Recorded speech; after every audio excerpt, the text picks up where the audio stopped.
Bonjour, ici Jeff Cochon. Et Charles Castonguay, bienvenue à Pas sorti du bois. Yeah!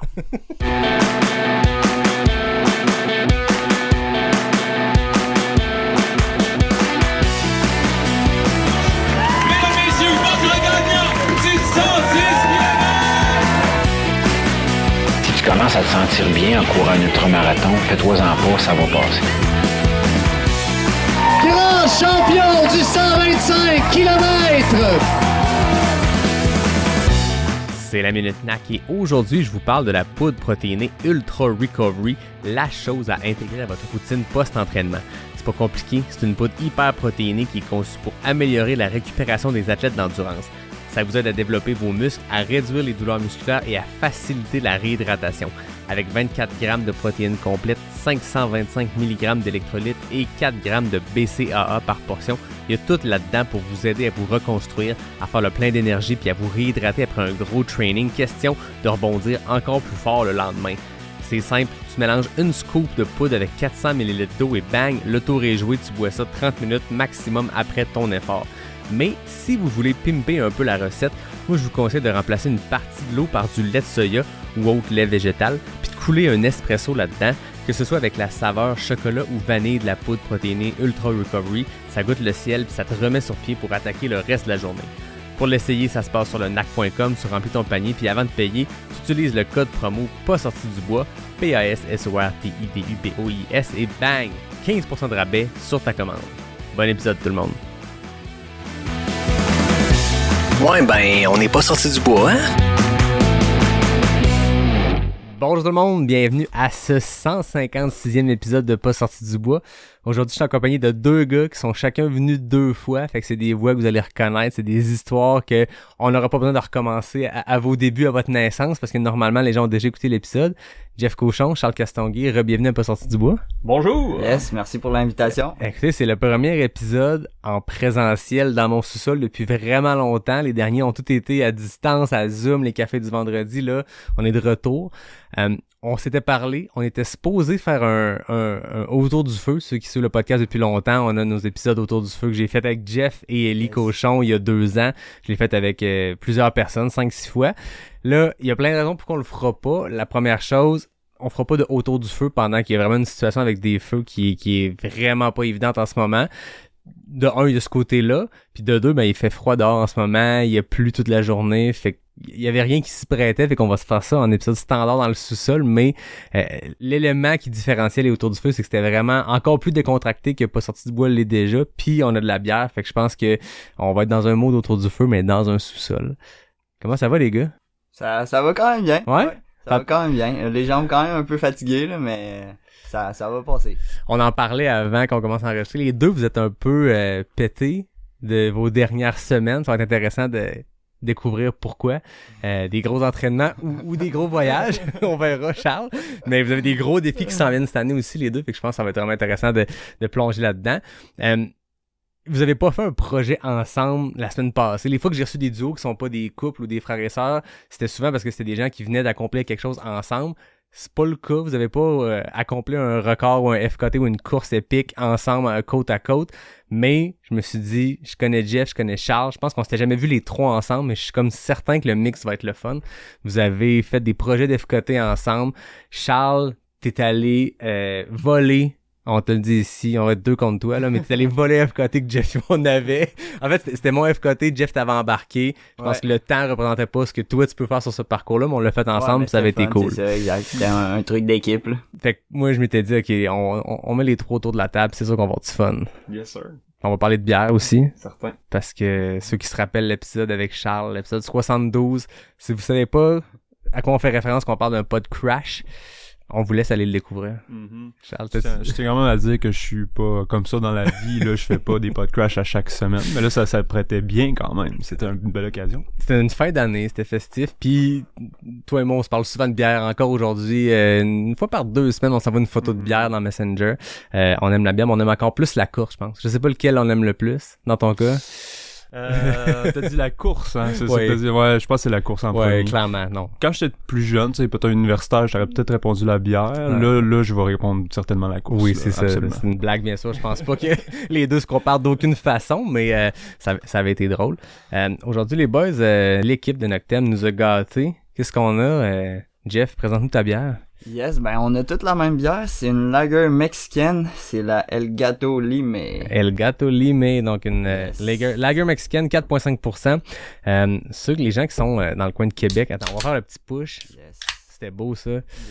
Ceux qui sont dans le coin de Québec, le Noctem a son usine à Saint-Malo, puis ils ont tout le temps des nouvelles bières. Si vous voulez les nouvelles Noctem, c'est là qu'il faut aller, ça en est une. Fait que cheers les boys. Cheers. Yes. Santé tout le monde. L'invitation. Écoute, ça fait plaisir, Charles. Ceux qui l'écoutent en vidéo, remarquent même une pièce sur la table qui va peut-être... ça va attirer notre attention plus tard, mais là, je pense qu'on en parlera pas tout de suite. J'ai goût de commencer par le début d'année. Les deux, vous avez eu des gros débuts d'année. On est juste début juin, on n'a pas encore 6 mois de fête. La saison de trail au Québec vient de commencer avec la clinique du coureur il y a quelques semaines, mais la saison a commencé plus tôt dans vos deux cas, vous êtes allés faire des courses un peu partout. Charles, commençons par toi. Gros début d'année, demi-marathon, marathon, c'est quasiment devenu un classique, j'ai l'impression, dans ton parcours de commencer tes saisons sur de la route. Ouais, absolument. J'ai, en fait, dans le passé, je m'étais toujours promis de pas m'entraîner pour un marathon ou un demi l'hiver, parce que l'hiver au Québec, c'est dur. Là, il y a eu l'avènement du centre de glace qui a un petit peu changé la donne. Tu sais, tu peux faire des bateaux aussi, en fait, Jeff. Ouais, Tu peux faire des sacrés belles intervalles à l'intérieur. La piste est roulante, c'est frais, c'est vraiment le fun. Fait qu'on dirait que ça m'a comme motivé à m'entraîner un peu plus pour marathon, pour route l'hiver. Parce qu'avant, tu sais, j'adore l'Université Laval, mais la piste de 200 mètres, là, on s'entend que... entre une piste de 200 puis une piste de 460 mètres, il y a une bonne différence entre les deux, là, au niveau Ouais, c'est ça. moral. Là. Fait que, Je sais pas. ouais, c'est ça. Puis tu sais, faire des longues de route à moins 30 des fois, c'est pas évident. Mais en tout cas, j'ai un bon crew avec moi, là, avec les 3 autres boys avec qui je m'entraîne, c'est vraiment le fun. Puis c'est ça, c'est devenu un classique. Là, ça fait 2 ans de suite qu'on va à Las Vegas, on a bien du fun là.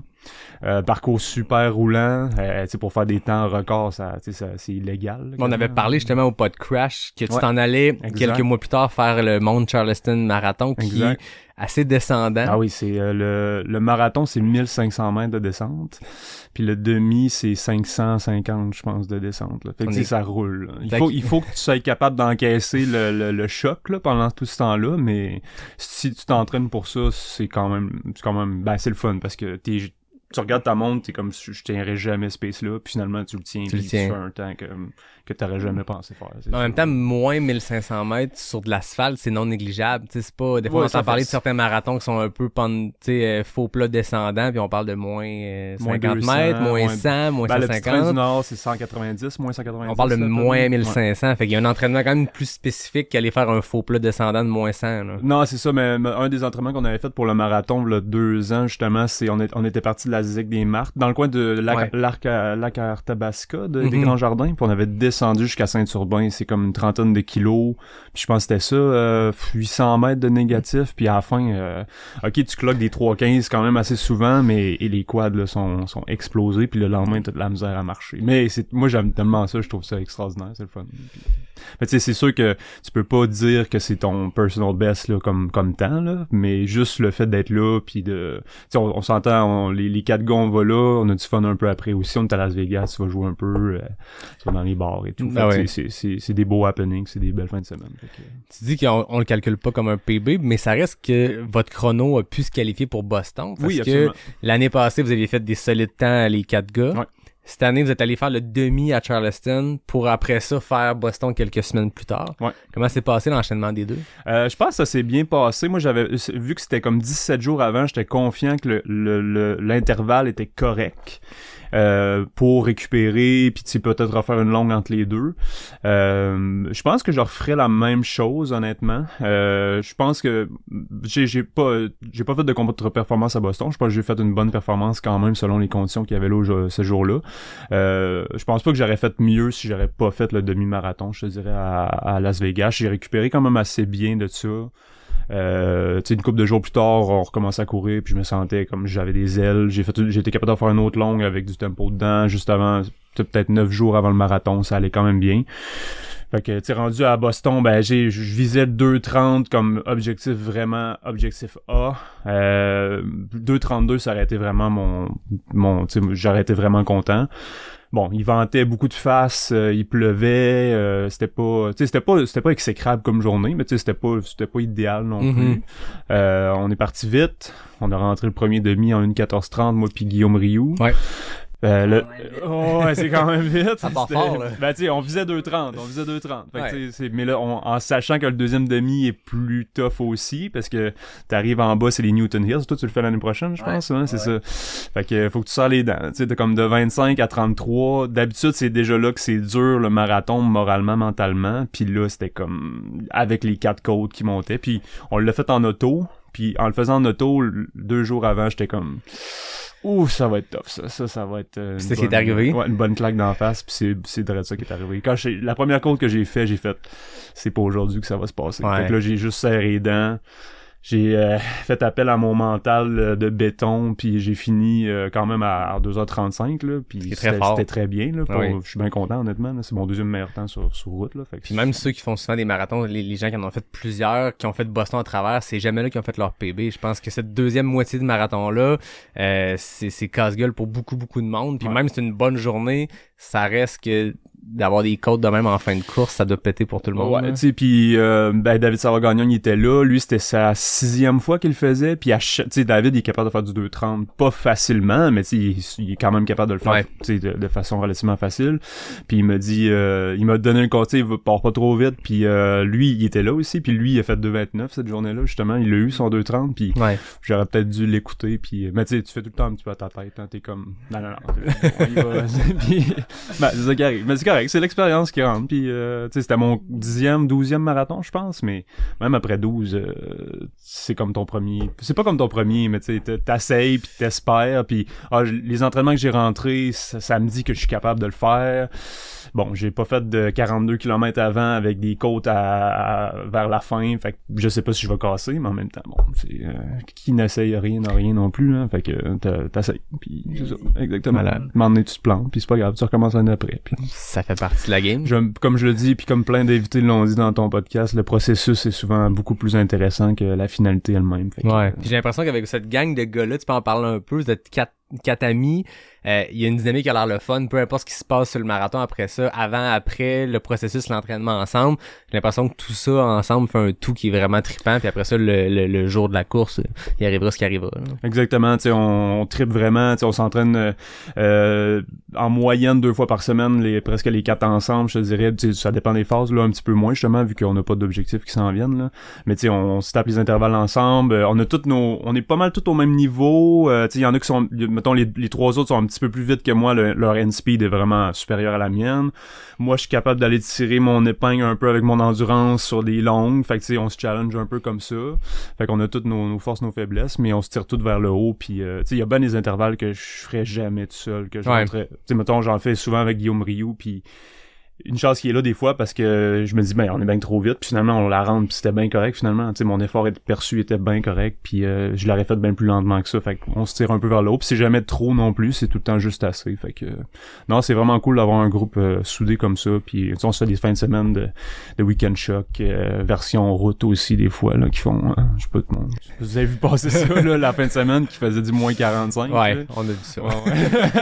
On s'est fait un double threshold matin et soir là, à moins 30 quelques, là, c'était amusant. Mettons à 4, c'était correct, là, tout seul, j'aurais pas fait ça. Mais tu sais, quand tu l'as mis dans ton agenda, puis que la semaine d'après t'es booké, puis la semaine d'avant t'es booké, ben tu le fais, puis c'est ça. C'est clair. Ouais. Parlant de marathon, Jeff, ça fait longtemps qu'on te voit dans le paysage de la trail au Québec, t'as eu plein de succès sur plein de types de courses. T'es un coureur qui est très polyvalent en trail, on t'a vu sur du très long, sur du plus court rapide, avoir du fun puis performer. Là, t'as commencé ta saison, on va revenir à Madère, mais après ça, il y a eu un marathon à Ottawa. Ouais, ben c'est ça, j'étais allé, dans le fond, j'ai déjà un ami qui était qualifié pour Boston 2024, puis là, il était comme, les gars, embarquez donc avec moi pour Boston, t'sais, allez faire un marathon 3 heures, pour mon groupe d'âge, c'est 3 heures, c'est sûr, vous êtes capable de courir 3 heures. Puis, fait que c'est ça, on a décidé d'aller faire Ottawa, qui était fin mai, là, j'étais allé avec un autre de mes amis, puis on a fait 2:54:30, là. C'était-tu ton premier marathon de route? C'est mon premier marathon de route officiel. Ouais. C'est quand même drôle quand on voit ça, un premier marathon après combien de dizaines d'ultramarathons, puis de 100 000, puis de marathons de montagne. Non, c'est ça, il y a pas eu beaucoup de courses sur route là, dans les 10 dernières années. Là. 42 routes t'avais déjà fait. Ouais, c'est ça, avec le Tour de l'île que j'ai fait 3 fois, j'avais fait, puis justement mon PB sur le marathon théorique, je l'ai fait pendant le Tour de l'île. Ça donnait combien? C'était 2,48, 2,47, 2,48. Pour la petite histoire, je pense ça vaut la peine de le raconter parce que vous êtes là. Ouais. Il y a eu le Tour de l'île, qui est un FKT. Ben, en fait, le Tour de l'île est connu depuis bien longtemps, depuis la chanson de Félix Leclerc et bien avant. Mais depuis quelques années, il y a un FKT, un Fastest Known Time, qui est sur ce parcours-là, le 67 km. C'est Jasmin Guil-Fortin qui l'avait enregistré la première fois dans le cadre d'un événement, je pense, avec On. Puis lui a fait le Tour de l'île, c'était par équipe, il l'a fait au complet tout seul. Premier chrono, très bon chrono de base pour établir un FKT, c'était genre, il était pas loin de 5 flats du kilo sur 67 km, très solide pour mettre la barre. Après ça, Charles, Guillaume, vous l'aviez fait ensemble, Guillaume Barry, comment ça s'était passé cette idée-là? Je me rappelle pas exactement, c'est-tu mon Guillaume, mais je pense qu'on avait vu passer quelque chose comme ça, mais on l'avait fait pas longtemps après, ça se peut-tu, ou c'était un an après? Je pense que c'était un an après. Mais j'ai vu passer un post, où Guillaume il a vu passer un post sur l'île d'Orléans, puis il l'a envoyé à l'autre en riant, disant on fait ça comme la semaine prochaine. Puis moi ou lui, il faudrait que je regarde nos conversations, on a répondu oui, let's go, pourquoi pas. Puis sa copine était libre cette fin de semaine-là, fait qu'elle a fait notre pacer, puis sur vélo, elle nous donnait des feeds, puis c'est ça, c'était juste pour le fun, puis tu sais, les deux, on est quand même assez en shape pour rouler quand même rapidement. Mais les deux, vous êtes, je pense, en fait pas, je pense, vous êtes des très bons athlètes de trail qui avaient une vitesse sur route, ce qui n'est pas le cas nécessairement de tous les athlètes de trail. Moi, je te dirais que je suis un bon athlète de route qui a une bonne vitesse en trail. Ok, tu définis plus comme non, ça. je sais pas, j'ai aucune idée. Si tu venais à question éclair, je demande route ou trail, le monde répond vite. Jeff avait déjà répondu route aux questions éclair. Mais toi, est-ce que tu te vois, je sais pas s'il y a une définition, mais tu te vois-tu plus un coureur de route que transitionner vers le trail ou vice-versa? Non, non, je sais pas, honnêtement. Je pense que ma première course officielle, c'était, je pense, le 10 km de Baie-Saint-Paul. Ok. Ouais, la première course que j'ai faite. Okay, mais pendant plusieurs années après ça a été Arikana, ça a été beaucoup de trail. Puis je pense que mon premier marathon Lac Placide, c'est là 6-7 ans, peut-être 7 ans.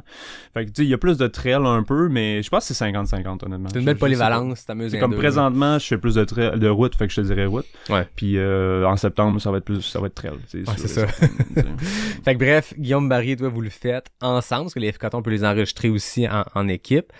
Vous aviez fait ça en combien de temps? Un petit peu moins que 5 heures, 4h48, je pense, 4h, ça se peut-tu? Ouais, dans ce cas. Ouais, c'est ça, exact. Là, on parle de 2021. Ouais. Charles, Guillaume, vous le faites. Jeff, ça a pas été long après.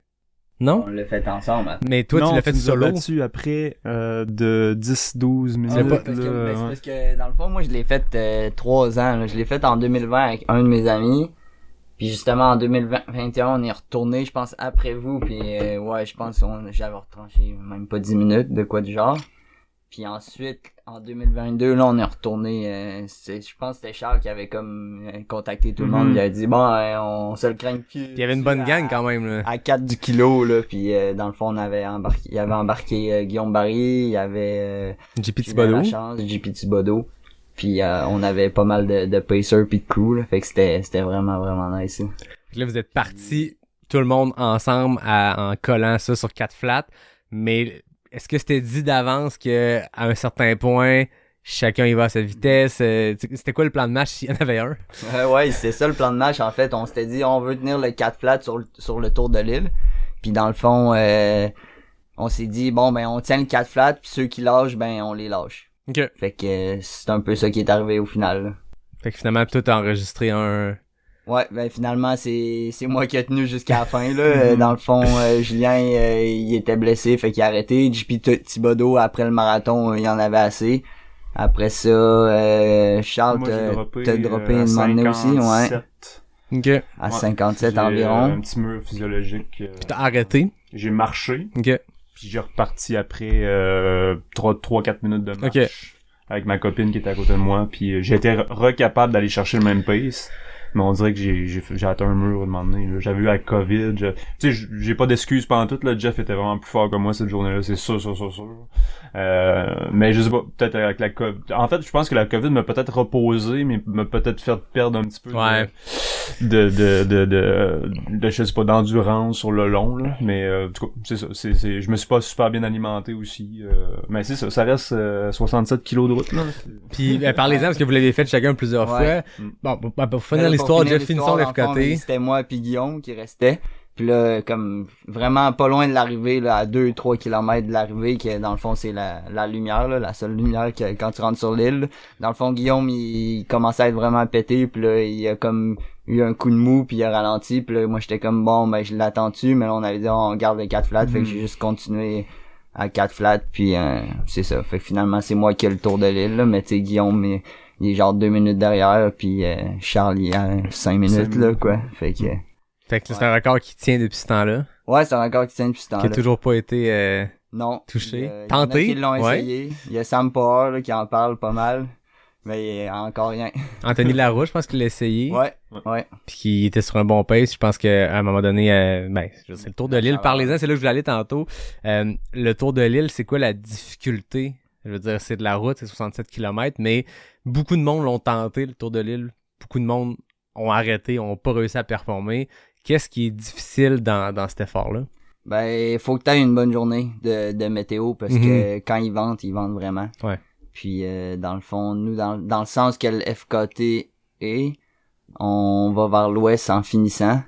Puis, les vents dominants sont de l'ouest. Fait que t'as le vent d'en face en finissant, là. Puis, dans le fond, on passe le marathon à 42, ça pointe est de l'île.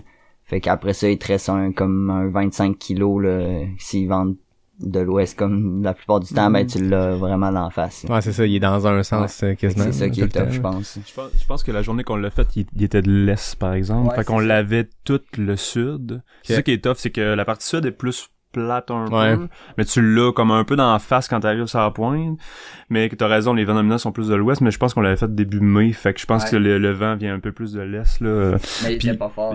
Non, il était pas fort, exact. Puis quand tu tournes, puis que tu recommences vers l'ouest, que tu tournes vers l'ouest, tu t'attends à l'avoir un peu dans le dos, mais t'es comme dans une espèce de creux un peu du côté nord de l'île. Ouais, c'est vrai. Tu l'as pas en tout finalement. Fait que tu l'as eu un peu de face de l'autre bord, puis là t'arrives dans le creux, puis là il y a des côtes aussi à monter de l'autre côté. C'est pas plat, là. Je me rappelle que c'est pas mal là que tu sais, j'avais tenu plusieurs kilomètres après ces côtes-là, derrière Jeff puis Guy, mais ça m'avait coûté des cartouches à ce moment-là, là. Puis ouais, c'est ça. Puis après ça, ben t'as un petit vent d'eau jusqu'à la fin, là. Fait que le finish est vraiment le fun, par exemple. Le finish est flat puis est vraiment cool. Mais je te dirais que la pointe est, là, le vent de face plus les côtes après, c'est ça qui est cochon. Ouais, c'est ça. Félix Leclerc, il chantait que c'était un 42 000 de choses tranquilles. Pas quand tu le fais à la course, je pense. C'est ça, exact. En voiture, comme ceux qui font le tour de l'île en voiture, peut-être tranquille, mais il est rough, là. Mais je trouve que c'est un super endroit pour s'entraîner à Québec quand on veut faire des longues sorties. Moi, longtemps, j'habitais à Bois-Châtel, donc j'étais quand même proche, puis souvent mes longues sorties d'hiver, tu sais, quand les trails sont fermés ou quand les conditions sont pas belles pour aller courir, moi, je m'en allais faire des portions de l'île, là, 35 kilos en traversant le chemin du mi-temps, puis c'est magnifique, là. Puis c'est une belle place pour faire des longues sorties, mais c'est rough. Mm-hmm. Côté des femmes, le FKT est encore aujourd'hui à Laurie Girard, qui l'a fait même en self-supported, fait qu'il y a pas de FKT avec support. Parce que je lance ça dans l'univers. Je l'ai juste dit de même. Laurie, son temps est vraiment très impressionnant, d'autant plus qu'il était en self-supported, donc en autonomie, comment on peut le dire en français, une autonomie où t'as le droit de te laisser un drop bag, mais t'as pas le droit d'avoir d'humain qui vient t'aider. Mais bref, je lance ça de même, tant qu'elle est sur le sujet. Semi-autonomie, ouais, c'est un bon terme. Ouais, voilà, c'est le bon terme.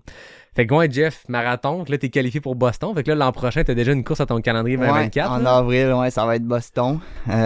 Puis ensuite on va construire autour de ça, là. Mais c'est sûr que je vais vouloir me faire un build-up marathon début 2024 pour ça, là. Est-ce que on est rendu loin, on est rendu à 2024, on reviendra à 2023, mais est-ce que le fait d'avoir un marathon tôt comme ça dans l'année, avec un fitness qui va se développer vers cet objectif-là, est-ce que le choix de course de trail qui va suivre dans les mois qui vont suivre, est-ce qu'il y a une stratégie là-dedans de se dire j'ai un build-up marathon, est-ce que je choisis quelque chose qui est un peu plus flat, plus rapide? Non, je pense pas. Non, ça a pas d'impact. Ben, je suis pas rendu là. Encore, on est loin quand même, là. On est quand même loin, là. Mais non, ça va juste me faire travailler ma vitesse. Puis après, je pense que ça va être quand même facile de juste transférer en trail, là. Tu feras une couple de semaines de 300 kilos, puis ça va être... Ouais, c'est ça, exact.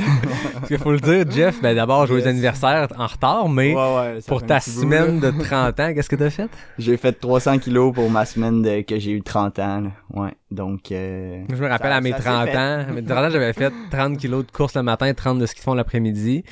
Ma fête est en juillet, fait que le ski de fond c'était weird. Non, c'est pas vrai. C'était en février.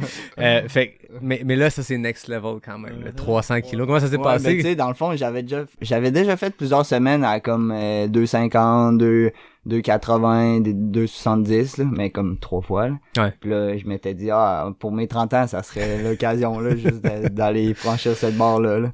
Puis ouais, ça s'est bien fait. C'est beaucoup sur route parce que veux pas, c'est le temps là aussi. Ouais. T'as pas le temps d'aller en trail. Mais dans le fond, je l'ai fait en 6 jours aussi là, fait que parce que le mardi à cause de la job, j'ai pas pu courir là. J'allais à une visite de soumission à Port-Cartier. Fait que c'était pas une semaine que t'as pris des vacances pour ça. Fait que comment tu squeezes 300 km dans 6 jours de travail de quotidien régulier? Ben, il faut que tu doubles. Ouais. T'as pas le choix de doubler. Lundi, j'ai doublé, puis mercredi, jeudi, vendredi, j'ai doublé là. Puis comme j'ai pris du retard mardi, le lundi, j'avais fait environ 50. Le mardi, j'avais rien fait. Le mercredi, jeudi, j'ai doublé comme 30-35 là, à chaque sortie. Fait que, mais sur route. Fait que, tu sais, je partais après la job à 5h30, puis j'allais courir, puis des fois, je ramassais du monde. J'allais courir avec eux, leur sortie, puis là, je revenais chez nous, puis là, ça faisait quasiment un 30 kilos. Mais aussi, ce qui aide, c'est de te faire un parcours, là. Mm-hmm. Parce que tu te dis, je vais faire le tour de là, puis là, tu fais le tour, puis là, tu reviens un peu chez vous, puis là, t'es juste à 20 kilos, puis là, faut que tu repartes pour une autre boucle, comme c'est plus de stuff. Fait que, tu sais, de chez nous, moi, j'étais à l'ancienne Lorette, j'ai monté jusqu'au Mont-Bel-Air, aller-retour. Après ça, un autre matin, j'étais allé jusqu'au lac Saint-Charles, puis j'ai descendu par les sentiers de la rivière. OK. J'avoue que rendu là, tu t'obliges. Quand t'es rendu à 17 km de chez vous, t'as pas d'autre option que de rentrer. Puis, mettons les cutes le mercredi matin, de chez nous, aller-retour, ça fait 34, fait que... Parce que c'est ça qui est drôle, ça fait longtemps que t'es dans le groupe des cutes, t'étais quasiment jamais venu à une sortie cute, puis là, depuis l'hiver, t'es là chaque mercredi, mais pour ceux qui connaissent moins, les cute, groupes de course informels, pas trop sérieux à Québec, là, on s'entend qu'il y a rien d'officiel là-dedans, sauf que il y a une couple de belles camisoles avec des cornets, puis on a du fun. Mais les cute, traditionnellement, c'est 3 points de rencontre en ville à 6,15, 6,25, 6,45, je pense. 6,45, bref. Puis depuis que Jeff vient, il y a un point de rencontre à 5,45 à l'ancienne-Lorette, ou à 6 heures au Yuzu, à Sainte-Foy. C'est ça. Fait que Jeff en partant de l'ancienne-Lorette, a rajouté un peu de points de rencontre au cute. C'est parfait. Fait que là, j'ai goût qu'on parle de Madère. On parlait de vos débuts de saison. Après ça, on parlera de ce qui s'en vient et tout. Mais Jeff, t'es allé à Madère, pis t'avais un gros build-up. T'avais un gros moment là-bas aussi, de quoi qui est plutôt rare dans ton expérience de course. Il restait 3 semaines de congé à prendre, parce que moi, l'été 2022, j'étais sur le chantier encore au Nunavut, fait que j'avais pas pris de vacances, puis nous, nos périodes de vacances, c'est de avril à avril. Donc là, il me restait 3 semaines, puis la période termine fin avril, donc j'ai décidé de prendre mes 3 semaines, puis d'aller à Madère 4 semaines avant la course. Fait que... tu t'es acclimaté mieux que n'importe quelle course que tu as pu faire dans le passé à l'extérieur. Ça a été comment de t'installer là-bas autant d'avance? Hein? Un gros coup de cœur. Là. Les îles Madère, c'est vraiment, vraiment beau. Là. Je le conseille à tout le monde honnêtement. Là. Puis je pense que quand je suis revenu, à chaque fois que quelqu'un m'en parlait, je leur disais ça, puis j'avais les étoiles dans les yeux. Là. C'est vraiment un très beau paysage. Là. Qu'est-ce qui est particulier? T'as fait de la Réunion, t'as fait la Martinique, t'as fait plein de beaux spots. Tu sais, vraiment des paradis de la trail, des paradis de la montagne. Qu'est-ce qui fait que Madère a été autant un gros coup de cœur pour toi? Ben, c'est le relief. C'est un peu Jurassic Park, là. Souvent, le monde le décrive comme ça, puis c'est quand même une belle image, là. Puis c'est vraiment les reliefs, là. Tout est vraiment, vraiment accidenté. C'est quand même une petite île, donc quand tu te promènes en périphérie de l'île, ben, tu peux juste monter, là, vers les montagnes, puis tous les villages sont à flanc de montagne. Puis c'est vraiment beau. Puis il y a aussi des randos quand même assez faciles parce que là-bas, il y a plein de levadas qui appellent, c'est des canaux d'irrigation qui amènent l'eau principalement de l'ouest de l'île vers l'est. Puis dans le fond, ces canaux-là veulent pas y suivre les courbes de niveau à 1% de pente pour que l'eau coule. Fait que ça, il y en a des kilomètres et des kilomètres, là. Je pense qu'il y a comme 1000 kilomètres de ça sur l'île. Puis tu peux courir Ouais, dedans. parce qu'il y a tout le temps un petit chemin piétonné Ok. à côté, parce que pour l'entretien. Ouais, j'avoue. Fait que tu peux faire le tour de l'île sur des levadas, là. Puis c'est vraiment beau, puis c'est vraiment particulier de te promener en suivant une courbe de niveau, puis tu sais, tu fais vraiment toutes les canyons, toutes les arêtes de montagne, fait que c'est vraiment intéressant, puis il y en a qui vont à des endroits comme plus touristiques, fait que ouais, c'est vraiment un vrai coup de T'es cœur, amusé. là, c'est le fun, ouais. T'as fait le parcours, je pense, quelques fois aussi. Ouais, avant ben, de faire la course. comme j'étais arrivé 4 semaines avant, dans le fond, la première semaine que j'étais là, c'était comme la dernière semaine de mon gros bloc d'entraînement. Puis après ça, j'avais 3 semaines pour récupérer, fait que c'était comme parfait, fait que j'ai décidé de faire 2 fois le parcours. Fait que dans le fond, j'ai fait 2 fois le parcours en 4 jours, là. Fait que ça Fait que m'a t'as fait donné- l'aller-retour. Ouais, j'ai fait comme l'aller-retour en dormant dans le milieu. Puis dans le fond, c'était simple parce que j'étais en hôtel, fait que j'avais juste à traîner de la bouffe de course pour comme 2 journées. Ouais, c'est ça. Ouais, parce que la nuit dans le milieu, ben il y a pas trop d'épicerie, mais Ok. au départ dans le fond, j'ai fait arriver départ puis départ arrivé. Ok. Au départ, c'est une ville, fait qu'il y a une épicerie et tout là, fait que c'était parfait là, j'étais pas vraiment en fast pack là, j'étais comme en day hike là. Comme c'est parfait, là. Ouais, c'était vraiment parfait, fait que ça donnait une semaine de comme 285 kilos puis comme 40 Si près heures. de l'objectif de 300. 40 heures sur pattes là. Aïe, aïe. Ouais. Ça, c'était Mais ta semaine de c'était récupération ou... non, c'était c'était le bloc là, c'était le gros là. Le préparateur physique pose des Ouais. questions, là. C'était quoi? C'était 4 semaines avant, fait que Ouais, c'est t'avais ça. l'opportunité de récupérer en masse. J'avais hein? 3 semaines après, ouais. Exact. Ça a-tu été dur de faire un vrai taper? Sachant que t'es là en vacances, que t'as, entre guillemets, juste ça à faire, t'entraîner, jouer dans les montagnes? Non, fallait le faire. Ça fait partie de la game, là. En général, je suis quand même capable de faire mes tapers, là. Ouais, pas Mais rendu là, je veux dire, t'as rien à gagner, t'as fait ce que t'avais à faire, fait que... La sagesse, hein, c'est pas son Mais premier surtout barbecue. hein. Surtout pour des ultras, là, dans le fond. Ah oui. Tu sais, le monde demande souvent, qu'est-ce que je fais pendant mon taper? Puis là, moi, je suis comme, sérieux, un taper d'ultra, faut juste arriver reposer à la course, là, fait que t'as le droit de pas courir, là. Ouais. Tu sais, tu vas pas devenir ankylosé parce que tu cours pas, là. Le but, c'est juste d'être reposé, là. Mais j'ai le goût qu'on entre là-dedans parce qu'on a un préparateur physique, on a un gars de trail que ça fait longtemps que tu fais ça. Le taper, on peut-tu le démystifier parce qu'on entend plein de choses, puis ce que tu viens de dire, on l'entend aussi le taper, faut pas trop arrêter parce qu'il faut rester réactif. Moi de ma perception de non professionnel, j'ai l'impression que c'est des relents de la route où je pense que pour un marathon, tu peux pas passer 7 jours sur ton divan. Mais en trail, on a vu plein d'exemples. C'est Dylan Bowman qui a raconté que pour sa Hard Rock légendaire en 2021, il a fait un chrono de fou. Il a été comme 10 jours absolument rien faire avant, alors qu'en marathon, on n'entendrait jamais ça. Charles, parle-nous du taper, théoriquement, ou de ton expérience de marathon, puis après ça, on en parlera plus l'aspect trail là, avec vous deux. Ben, je te dirais, justement, j'ai lu une étude là, récemment là-dessus. Dans les dernières évidences, là, ils disent, là, justement, comme Jeff a fait un peu, là, je te dirais, 4 semaines avant, ça devient ton plus gros bloc ou ton plus gros bloc de volume, d'intensité ou peu importe ce que tu veux faire. Puis ensuite, il recommande là de diminuer de environ 20 à 25% ta quantité d'intensité et de volume par semaine. Donc si mettons c'était 150, là tu tombes à je fais un calcul rapide. Tu peux prendre 100 si tu veux. Ouais, 100. Tu vois, exactement. Mettons 100 à la base. 100. Fait que là tu tombes mettons à 80, ouais. 75, après ça tu peux tomber à justement là il faut que tu prends ton 80, tu fais 20% de 80, là tu tombes à 60, après ça etc. jusqu'à ta course. Tant dans le volume que dans l'intensité doit rester quand même élevée, mais tu peux augmenter les repos et retrancher un petit peu de quantité là-dedans. Fait que dans le fond, c'est de maintenir un bon niveau d'intensité, mais en augmentant justement les repos pour pas justement brûler ton système nerveux, puis aller pas gruger dans tes réserves un peu trop. Mais c'est justement augmenter les repos, puis peut-être si tu faisais, je sais pas, ton entraînement en type, c'est 20 x 400, mais faisant peut-être 14 que 15, la semaine d'après faisant 12, etc. Fait que tu vas pas tant diminuer non plus, parce que sur route, moi, mon expérience, c'est que tu deviens quand même flat là, quand tu fais 3 semaines de trop de repos. Pour des ultra longues distances, que le hand speed, tu sais, la vitesse maximale ou la vitesse de seuil est moins importante, peut-être que ça a moins d'impact, là, comme tu dis. Mais c'est sûr que pour des événements comme des 5 km, des 10 km, des marathons route, là, c'est mieux de de diminuer, mais de garder une intensité qui va quand même assez élevée. Là. Puis on va voir aussi des fois que dans les shakeout runs, la petite course pré-course, justement, la dernière sortie, on va mettre un peu d'intensité là-dedans. C'est ce qu'on va recommander dans des efforts justement plus marathon. Tu vois, moi, mon type là de shakeout pour marathon, ça va être ça. Ça va être à peu près 1 kilomètre à mon pace que je veux faire marathon.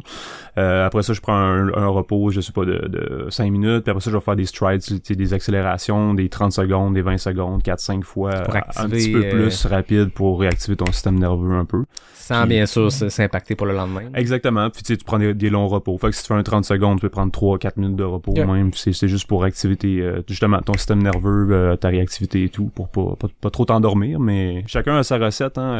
Il y en a qui font des shakeout runs 2 jours avant. Il y en a qui c'est la veille. Moi, j'aime beaucoup la veille. Il y a du monde qui le font. Si la course est le samedi, des fois ils font jeudi, puis son repos vendredi complètement. Il y a plein de recettes, puis il faut juste les essayer pour voir qu'est-ce qui marche. Puis ce qui est plate là-dedans, c'est que ce que t'as essayé la première fois, ça va peut-être pas marcher à la deuxième non plus. Là. Ah non, c'est ça. Fait que vas-y avec tes feelings beaucoup, puis si t'es vraiment fatigué la veille de ta course, ben peut-être que tu devrais juste te reposer puis pas aller en faire de shakeout run. Fait que la phrase classique c'est diminuer le volume, garder l'intensité, c'est pas mal ça. Là. Exactement, c'est pas mal ça la recette magique, je te dirais. Là. Okay. Ouais, puis entre elles, ben tu sais, je sais pas là, mais probablement quand tu t'entraînes, toi Jeff, pour des 100 kilos, des 160, tu vas 20 fois 400, ça doit pas être ton entraînement type, j'imagine là. Non, c'est ça. Fait que tu sais, si c'est je sais pas des montées à seuil, mettons si tu fais n'importe quoi, je dis n'importe quoi, ça peut être 6 fois 5 minutes tu sais de power stride de seuil, ben tu sais peut-être en faire 4, 3 puis en couper une ou deux, augmenter un peu les repos à travers ça, puis ça devrait être pas pire. Là. Ouais. Toi Jeff, de ton expérience justement en course de trail, en long effort, en quelque chose qui est différent aussi, je veux dire un marathon, je pense dès le premier kilo tu vas être à fond dans ton pace que tu vises. En trail, je veux dire un début de course, si tu gonnes le premier kilomètre, ça veut pas dire grand chose. Toi mettons là on s'en va vers le QMT qui est ton 160 qui s'en vient. Entre maintenant, on est 3 semaines avant le QMT, puis là comment tu fais ce taper là Ben moi le taper j'essaie de le commencer 2 semaines avant la course, ça fait que dans le fond le premier 2 semaines d'aller une semaine plus comme normale, pas une grosse semaine, pas une petite, fait qu'une semaine normale, puis la deuxième semaine vraiment le taper, donc d'appliquer diminuer le volume, garder l'intensité. Puis comme la deuxième semaine elle peut être vraiment taper là. Souvent ils disent 50% de ton volume là, mais moi je descends en bas de ça là. Puis pour des tapers pour des ultras, comme j'ai dit tantôt, moi je trouve l'important c'est d'arriver reposé là.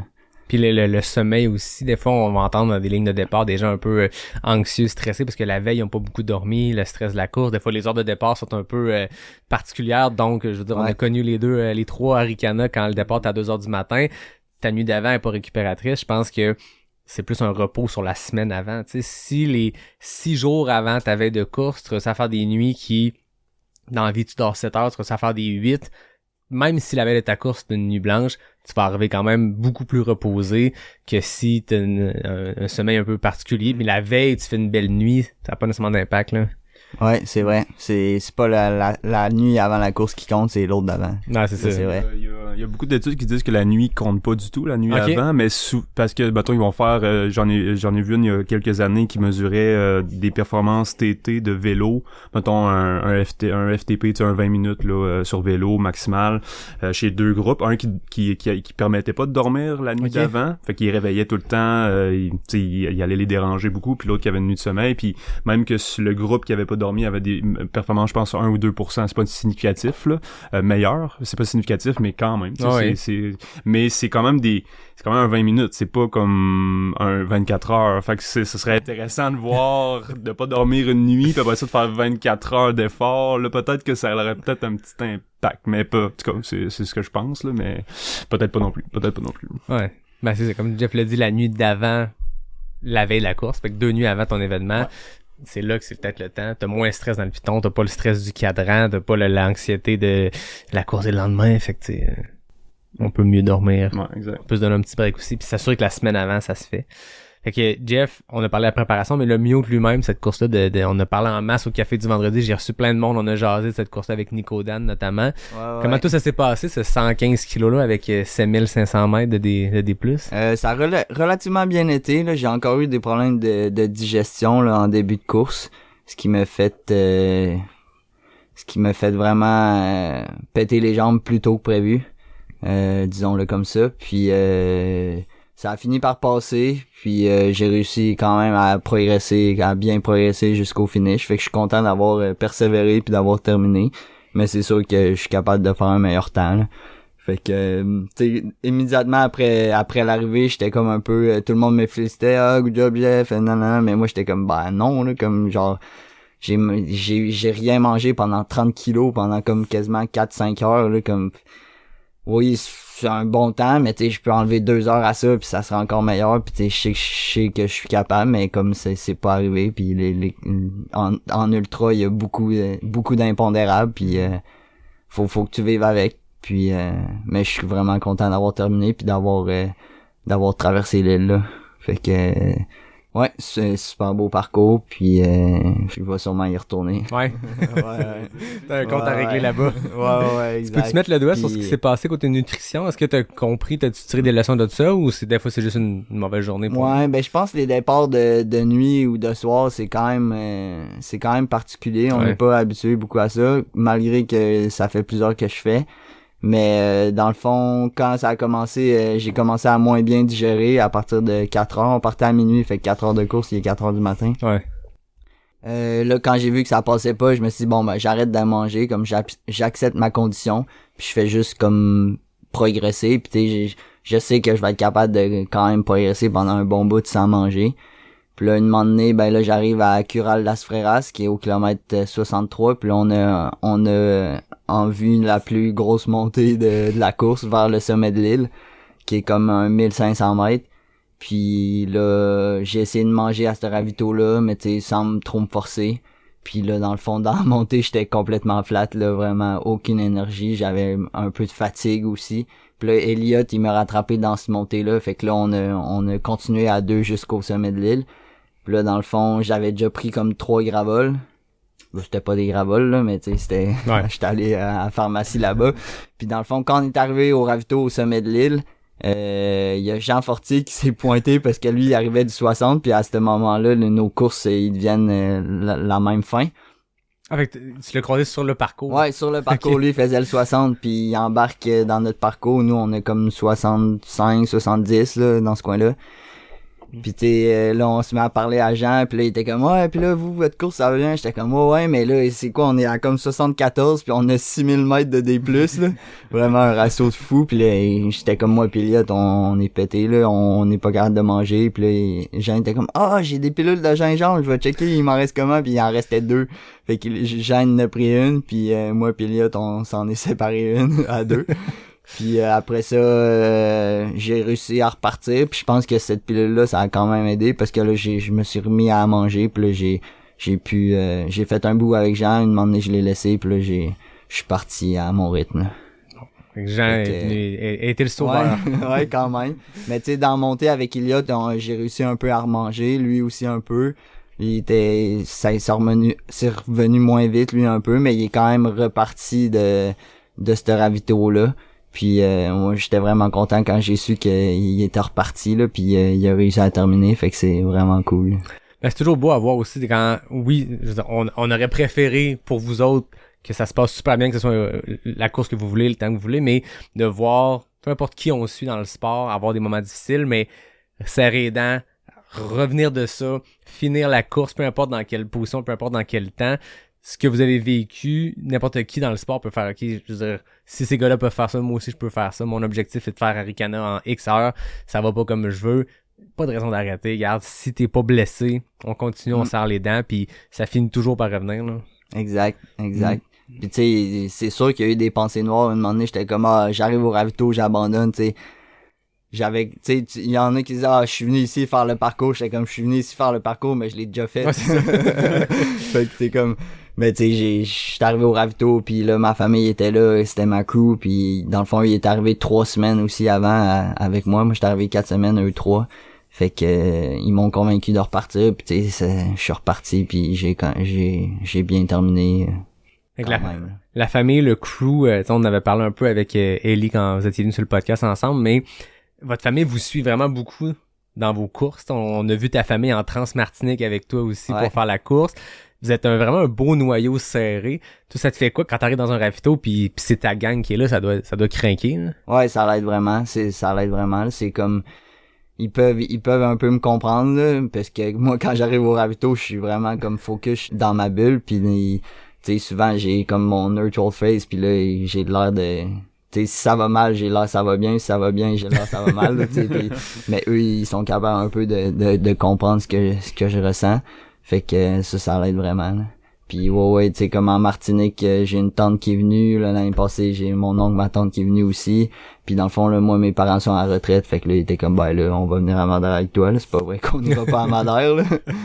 Ouais. C'est ça qu'on fait voyager nos proches quand il y en a qui aiment voyager, quand il y en a qui aiment nous suivre dans des courses, ben, c'est ça que choisir des destinations, des courses qui sont aussi des destinations, ben ça fait que les mondes ont le goût de venir. Tu sais, il y a des courses qui sont dans le fin fond. Je veux dire, j'étais allé en Arizona en janvier, personne qui s'est battu pour venir avec moi, puis c'est bien correct. Là, je veux dire, y a rien à faire à Phoenix à part cette course-là. Charles, ton frère, il tue pas mal. Il est allé à Javelina avec toi aussi, non? Ouais, il était là à Javelina aussi. C'était puis tu sais, une chance qu'il est là parce que justement, comme dit Jeff, de voir quelqu'un que tu connais quand t'arrives au ravito, ça fait tellement un refresh, puis t'as le goût de repartir après, puis quand ça va mal, tu te dis, OK, ben dans 5-10 kilos, je vais voir telle personne, elle va me cheerer up, ça va mieux. Puis tu sais, même s'il y a pas énormément de communication quand t'arrives, juste la présence, ça fait une méga différence sur ton bien-être. Juste un visage connu, point. Même si le ravito se fait comme un petit top rapidement, qu'il n'y a pas d'émotion, qu'il n'y a pas d'échange, ça fait quand même toute la différence. Mais moi, en tout cas pour moi, ça fait une méga différence. Puis avoir un pacer que tu connais aussi, ça fait toute la différence. Comme à Javelina en Phoenix, Guillaume Larose était avec moi, puis tu sais, c'était extraordinaire là.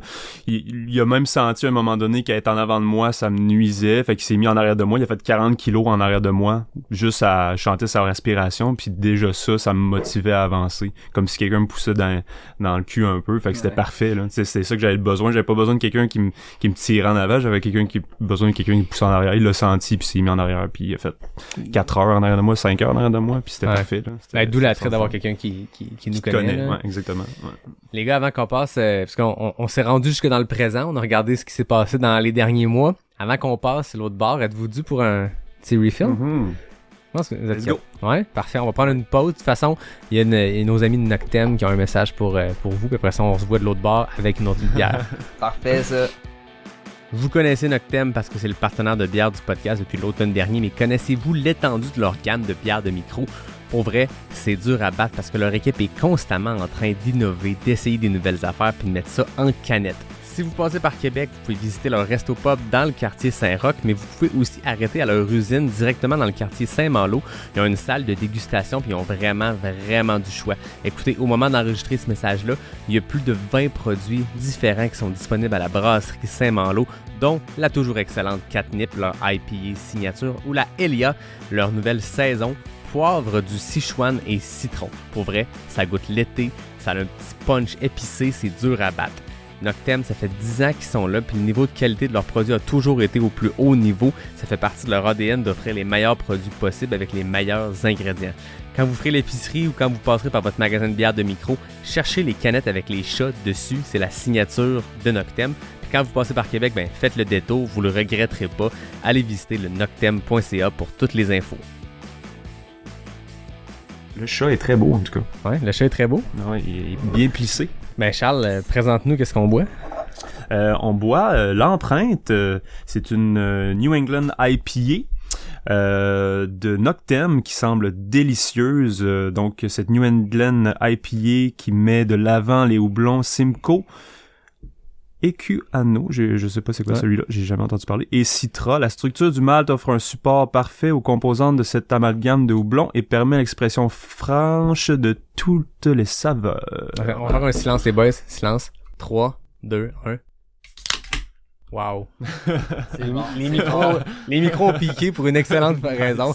Hey, cheers les gars. Cheers. Avant qu'on reprenne, on est dans l'IPA, puis je voulais quand même rendre hommage à la gang de l'IPA Fun Run qui ont pas eu une décision facile à prendre cette semaine. En fait, les gars, vous le saviez pas, mais là, l'épisode va sortir une semaine plus tôt. On était supposé se voir ce soir, mais ça sortait dans une dizaine de jours parce que l'épisode qui était censé sortir aujourd'hui, c'était ce que j'allais faire directement à la IPA Fun Run. Ça fait un bout que je parle avec Jean-Philippe Lebeau, puis Puis on s'est parlé cette semaine, en début de semaine, quand justement les feux de forêt ont continué de progresser, quand il y a eu des interdictions dans les parcs nationaux. Puis j'ai prêté quelques conseils à Jean-Philippe parce que avec leur gang, il fallait qu'ils prennent une décision. Puis c'est pas facile, tu sais, c'est émotif, là. Je veux dire, c'est une gang de bénévoles qui mettent beaucoup de temps là-dedans, mais les gars retirent pas un sou. Ils ont créé de quoi d'assez fou, là. Je veux dire, il y a 3 ans, c'était 20 participants, là. C'est 700. C'est la IPA Fun Run. Moi, j'étais prêt à arriver avec des Noctem pour faire découvrir ça. Le concept de la course est malade.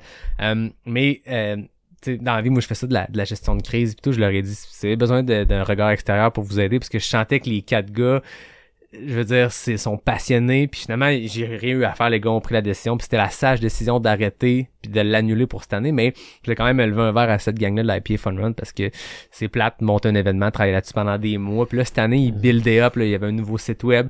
Il y avait 700 inscriptions. C'était sold out. Il y avait de quoi de gros qui allait se passer dans la Naudière. Mais on s'entend, une course de trail versus des forêts qui brûlent, des villages qui sont vidés, des gens qui doivent abandonner leur domicile.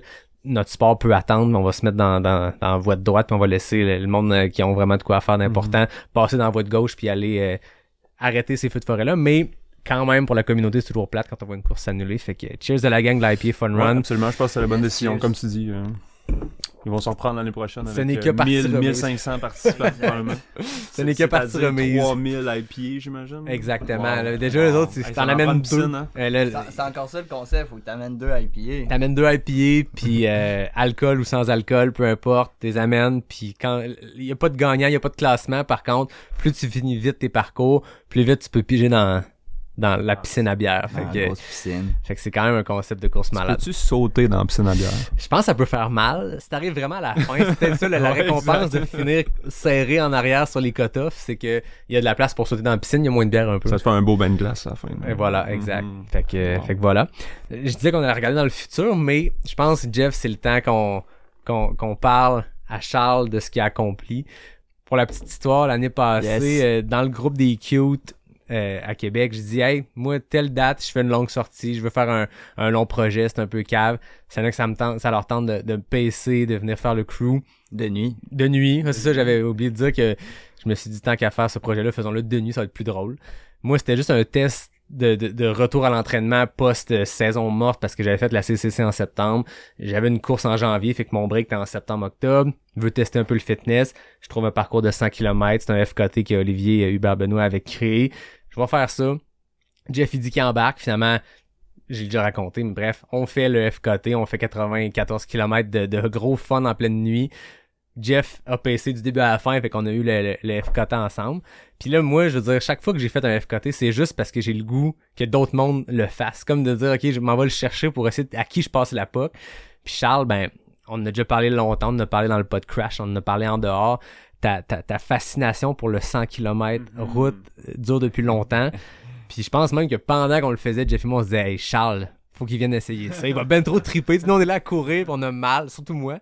Puis je me disais que Charles va capoter ici parce que, pour remettre en contexte, gare à gare, on part de la gare de Rivière-à-Pierre, on descend à la gare du Palais. C'est pas un faux plat descendant, mais c'est principalement petite pente descendante, quelques petites côtes. C'est de la poussière de pierre. Ça roule du début à la fin. C'est de l'asphalte ou de la poussière de pierre. C'est très rapide. Charles, à quel moment t'as fait, OK, je vais aller l'essayer?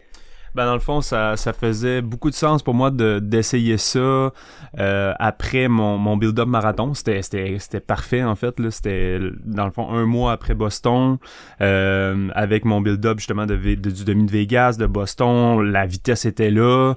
J'avais fait des très longues aussi. Il manquait juste peut-être une coupe de encore plus longue pour aller chercher l'endurance pour le 94, mais ça coulait dans le processus. Je t'avouerais que à un certain moment donné, je me questionnais, j'essayais de trouver un 100 km justement aux États pour voir. Il y en avait, je pense, un à Indianapolis. En tout cas, j'étais pas sûr. Puis tu m'avais lancé cette idée-là, puis moi c'était ça mon plan A.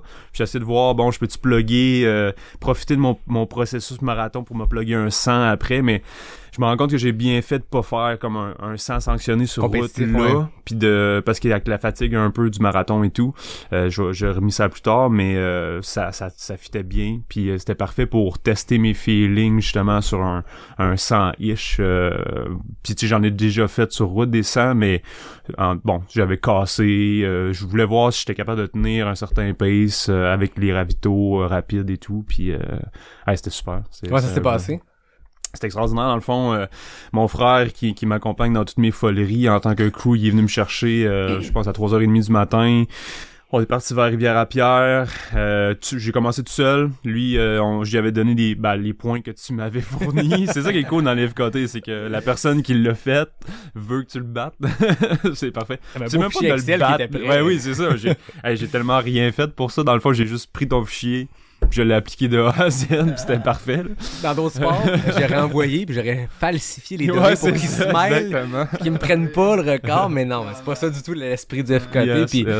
Puis tu sais, c'est ça, c'était vraiment, c'était cool. J'essayais de reproduire des circonstances où j'allais faire un 100 km route à l'automne. Donc, tu sais, j'avais planifié ma nutrition. C'était les seules choses que j'avais planifiées un peu plus à la lettre.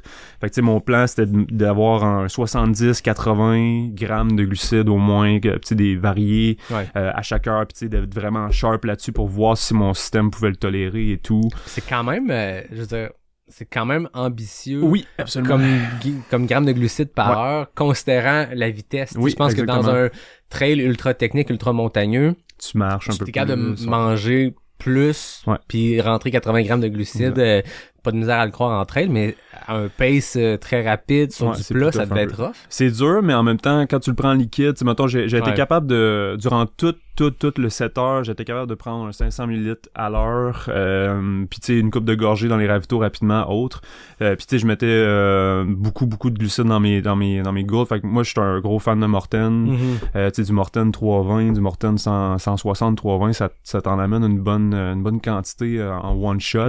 Tu prends 2 gels avec ça dans ton heure, puis t'es correct. Puis tu sais, c'est sûr que le Morten, à un moment donné, bon, ça goûte pas grand chose, mais tu veux varier un peu. Fait que tu t'amènes d'autres produits là-dedans. Là, tu sais, j'ai découvert le Chrono Light au citron. Ça goûte la limonade, c'est extraordinaire. Puis justement, PH, un ami à moi, il me donne du Pika aussi. Fait que tu sais, je mélange ça. C'était fantastique, honnêtement. J'ai pas eu mal au ventre. La seule fois que j'ai mal au ventre, j'ai fait un petit arrêt. J'ai bifurqué dans le bois 2 secondes. J'ai fait ce que j'avais à faire. Je suis ressorti, mes jambes étaient fresh. On dirait que moi, c'est direct, hein. Quand j'ai mal au ventre, c'est pas pour toi, là. Tu sais, je vais faire ce que j'ai besoin de faire dans le bois, puis après ça, on dirait que je suis flambant neuf, puis je suis prêt à repartir, genre comme si j'avais pas couru encore. Et pourtant, nous, quand on l'a fait, ce parcours-là avec les Pacers, il y a personne qui a eu à faire cet arrêt-là. À un moment donné. Non? Ah non, je niaise, parce qu'à un moment donné, on a tous eu besoin de faire un pit stop. OK. En même temps. Non, pas en même temps. Puis Jeff était en avant, puis il était comme... Parce qu'à chaque fois, je veux dire, tu ralentis un peu, puis tout le monde continue de courir. Mettons que c'est moi qui arrête, ben les Pacers continuent de courir. Tu drops le pace, puis là, quand le coureur est en arrière, ben il rattrape. À un moment donné, je me rappelle juste de Jeff qui fait « Là, vous auriez pu vous coordonner. » Je sais pas, tu sais, il y avait Julien, il y avait Simon-Pierre, il y avait François, c'était une gang, puis à un moment donné, c'était comme là... on peut faire ça comme tout le monde ensemble. Là. Aller faire caca en groupe. Il peut y avoir une distanciation, là, mais on aurait pu faire un bien meilleur temps. Mais c'est ça, je te dirais que ça a super bien été. C'était vraiment cocasse parce que je suis parti, lever du soleil, c'était vraiment cool. Tu sais, commencer à Rivière... Ben, vous savez commencer à Rivière-à-Pierre, dans le fond, tu commences, puis 2 km plus loin, il y a une traversée de train. Ouais. Il y a eu un train qui a passé. J'entendais un train, j'entendais des sirènes de train, des klaxons, j'étais comme, bah, il est loin, ça va être correct, puis là, je pars à course. Ben, j'arrive à la traversée, le train m'a fait perdre 1 minute au moins, là, j'étais comme, ça faisait 1 minute que je courais, puis 1 minute, genre, de perdu déjà, j'étais comme, t'as quasiment le goût de recommencer. Exact, ben, j'y ai passé, honnêtement, puis j'étais comme, bon, là, regarde, j'ai comme, bon, tu vas faire un 100 kilos total, fait que tu fais l'aller-retour, tu repars au départ, tu reviens, c'est fait, là. Puis, non, c'est ça, tu sais, la première section, tu sais, il y a des bonnes montées quand même, puis après ça descend quand même vers Saint-Raymond, fait que ça, c'était quand même le fun, j'étais capable d'avoir un bon pace là. Tu sais, mettons, je roulais dans les montées 4,20, 4,30, sur les plats 4,5, 4,10. Puis je te dirais dans les sur les plats du 4-15 puis dans les descentes du 4-5 à peu près. Fait que c'était quand même le fun jusqu'à Saint-Raymond. J'ai eu là mon paceur est embarqué, Guillaume Larose, on a fait un bon bout il m'a pacé un bon bout. Surtout, je te dirais qu'il a été vraiment utile sur la section de Duchesnay jusqu'à passer Shannon un peu, que c'est faux plat montant un peu, que tu le sens pas tant que ça, mais que quand t'es à genre 4,20, 4,10, un moment donné, c'est ça, il te fait chier un peu. Ouais, c'est ça. Puis tu regardes en avant, puis c'est une ligne droite, t'es comme, il finit pas le maudit faux. Ça, on l'a pas vécu. L'avantage de le faire de nuit.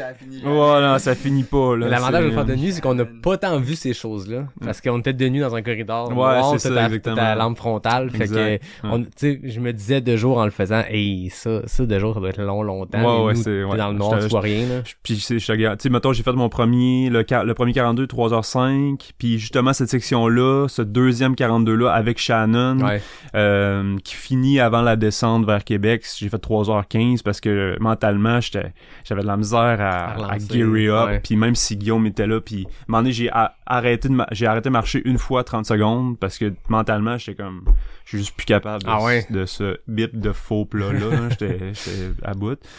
Finalement, tu sais, comme, ça a passé, puis après ça, justement, les 10 derniers kilos, c'est fantastique, là, tu descends, puis j'ai été capable d'aller rentrer du 3 à 45, mon meilleur kilo, là, à ce moment-là. Fait que, tu sais, j'avais encore de la forme, puis je suis vraiment content, là, du temps final. Ça m'a donné 6h57, 4,29 du kilo de moyenne, puis ça me donne un bon repère de ce que je suis capable de faire pour un 100 km sur route sanctionnée. Dans un contexte vraiment plat, sans... Exact, plat, parce que c'est quand même 450 mètres de dénivelé positif, 600 négatif, tu sais, c'est plus descendant, mais pas 450 mètres, tu sais, tu montes quand même, là, même si c'est un faux plat, tu le sens, là, puis fait que tu sais, sur un environnement un peu plus plat, avec des vrais ravitaillements que mon frère il fait des ravitaux extraordinaires, mais il faut quand même que j'arrête. On échange la bouteille, je remets des gels et tout, puis c'est pas comme une table que tu grabes un gobelet ou quelque chose puis tu repars, là, tu sais. Fait que tu sais, mettons, je pense qu'en actif j'avais du 4,22 du kilo à peu près. Fait que c'est quand même bien, puis c'était vraiment c'est cool parce que ça me donne un barème de me dire je sais que je suis capable de faire du 4,5 4,10 probablement si j'ai mon entraînement est sharp pour ça, puis que j'ai pas fait un marathon, un demi-marathon avant, puis que tout est dédié pour ça. C'est mon événement A, ça c'était comme mon événement comme B, C, là, puis c'était je profitais du stretch pour y aller, l'essayer, puis mais je suis vraiment content de cette expérience-là parce que c'est dur, tu sais, marathon, tu connais ton pace, demi, tu le sais, tu sais, c'est comme du seuil un peu, fait que t'as déjà une idée dans des intervalles, qu'est-ce que t'es capable de faire, 100 kilos sur route plat, c'est dur de gager, tu sais, je vais-tu à 4,5, je vais-tu à 4,10, je vais-tu à 4,15, ça va-tu être si je vais à 4,10, ça va-tu m'hypothéquer comparé à 4,15? Peut-être pas tant que ça, tu sais, plus mentalement, à la fin, tu sais, fait que c'est dur fait que là, au moins de l'avoir fait une fois, là, je sais que, mettons, du 4,20 actif, je peux descendre ça à 4,10, 4,5, puis tenir ça, puis grinder à la fin pour rentrer un bon temps, puis mon objectif, là, c'est justement un 100 km en Virginie, en décembre prochain. OK. Puis, tu sais, honnêtement, c'est une petite course, là, c'est sanctionné, mais c'est... L'année passée, il y avait 10 participants. Fait que ça va. Fait que tu sais, je pense que le record de parcours, c'est 7h20 à peu près. Fait que tu sais, moi, je vais essayer de faire du 6h59, 58, ce qui correspond à du 4,10 du kilo à peu près, là. Fait que on s'en va vers ça. On va advienne que pourra, on va s'entraîner pour ça, puis... Fait que c'est ça l'objectif A qui s'en vient? Ouais, exactement. Ouais. Pour l'automne. Ouais, c'est ça. Pour l'automne, ouais, absolument. Tu sais, je vais m'amuser entre elles tout l'été. Moi et ma blonde, on a des plans géniaux qui s'en viennent. Mais l'objectif A de l'été, ça reste d'autres choses, là. Ouais. Ça reste le Big Wolf Backyard, là. Mais c'est ça. Ça, c'est un autre plan. Voilà. Fait que là, je pense que c'est le temps. C'est le temps? Les gens qui regardent... Tout ça pour dire qu'on te remet officiellement à la calotte de chauffeur de train dédié... Est-ce que tu m'adoubles? Je t'adouble? Au FKT. Tu m'adoubles. Ben oui, bien sûr. Attends. Je pense que ça vaut la peine. Je pourrais décrire ça pour ceux qui ne le regardent pas, mais Charles est à genoux et Yannick lui met la calotte sur la tête. Voilà. Comme un vrai roi. Parce que si tu regardes même à l'intérieur, ton chrono est déjà écrit. Ah, c'est ça. Parce qu'il y a une tradition qui s'est faite, c'est que pour la petite histoire... Ben oui. pour la Les petite 3 histoire, chronos c'est sont que là, officiellement. Olivier Hubert-Benoît avait créé ce segment-là entre les deux gares, a fait le premier FKT. Puis quand j'y avais écrit une couple de jours avant de l'essayer, j'avais dit « Hey, je m'en vais essayer ton record et tout. » Il fait « Ah, ok, parfait. Je vais commander une casquette de chauffeur de train, je vais venir te la donner à l'arrivée. » Fait que finalement, Jeff et moi on finit. Olivier nous donne la casquette de chauffeur de train. Fait que là, je me dis, OK, c'est cool. Puis là, je me dis, qu'est-ce qu'on peut faire avec ça pour qu'elle devienne comme un objet mythique? Fait que là, j'ai mis le temps d'Olivier, j'ai mis le temps de Jeff et moi. Puis là, j'avais dit, ben, peu importe qui va le finir la prochaine fois, on va lui donner la casquette, on va écrire son temps dedans. Malheureusement, j'étais à l'extérieur de la ville quand tu l'as fait et que j'ai pas pu venir t'accueillir, mais là, je me suis dit, voilà, on fait ça devant micro, devant caméra. Cheers, Charles. Merci, 6,57. Merci. Je pense que tu peux t'attacher à ta casquette, ça va être long avant que quelqu'un batte ça. Mais comme je disais tantôt, je pense que la personne qui peut le battre est à côté de moi là. Puis, Peut-être. à la base, on était supposé peut-être le faire ensemble. Puis là, Jeff, il y avait d'autres plans avec son 300 kilos, puis d'autres plans, mais je pense que peut-être l'année prochaine. On sait pas. Ouais, exact. L'intention était là, mais ça s'est pas passé. Ouais. Mais quand même, il y a un certain style. Ouais, quand même, cool, ça, c'est quand même cool. Le look est cool. J'ai l'impression même que c'est pas flippé à la palette, c'est quasiment ailleurs, c'est quasiment comme une casquette de trail. Ben oui, c'est parfait ça. Voilà, fait que de trail, la prochaine course. c'est excellent. Fait que Jeff, si tu veux réécrire ton nom dedans, tu sais quoi faire. Ben, on peut faire la même chose, Jeff. On peut se dire, comme, on vise du 4-15. Ouais, pis celui-là qui lâche. C'est là qui lâche. Tant pis pour lui. Hey, j'aime ça. Puis au ravito, on se donne 1 minute ravitaillement Ouais, max. vrai. Juste pour, tu sais, pour pas se dropper, là, ça serait poche, mais. Bon, on a un ravito roulant. Ce qui est encore mieux. Oh! Un ravito quoi? Un ravito roulant. Comme sur l'île. Ouais. Ah, ben oui, c'est vrai. Wow. Ouais. Ben écoutez les gars, il y a un plan qui se crée ici. Je vais m'immiscer dedans. Je vais être votre ravito. Je connais un peu le fichier Excel. Fait que... c'est parfait ça. Fait que écoutez, quand vous serez prêts, je serai là. Yes, sir. J'essaierai pas de vous pêcher par contre. Jeff, de ton côté, la grosse affaire qui s'en vient, c'est le QMT. Là, on vient de finir la trail de la clinique du coureur. D'abord, la trail de la clinique du coureur, c'est un bon test pour ce qui s'en vient. Ouais, quand même, ben moi je trouve que c'est un gros classique de début de saison là, la clinique du coureur. Ça fait plusieurs fois que je la fais, puis c'est vraiment à chaque année il y a quand même un bon plateau de coureurs là, tout le monde est là. Puis c'est vraiment les trails québécoises. Là. C'est technique tout le long, on est dans la forêt tout le long, pas trop de points de vue, de la racine en masse. Puis Blaise Dubois là, de la clinique du coureur là, il se fait un malin plaisir à faire la trail la plus technique possible. C'est clairement le trail le plus technique au Québec. Là. Ouais, je pense que la portion Maelstrom, là, j'ai pas fait cette année, j'étais content d'être sur le 30, pas faire ce que vous faites sur le 50. Là. Ouais, parce qu'il y a certaines, tu sais, il y a des courses que oui, c'est technique, mais ça va par portion, mais je pense que le trail de la clinique du coureur, là, comme il y a des portions dans toute la course là vraiment. À part 2 traverses de rue, c'est que du technique exact. À côté là. Puis dans le fond le 50 km, ben on fait 13 km dans le Maelstrom, puis dans le fond la particularité c'est que il y a pas vraiment de trail, c'est soit des trails de raquettes.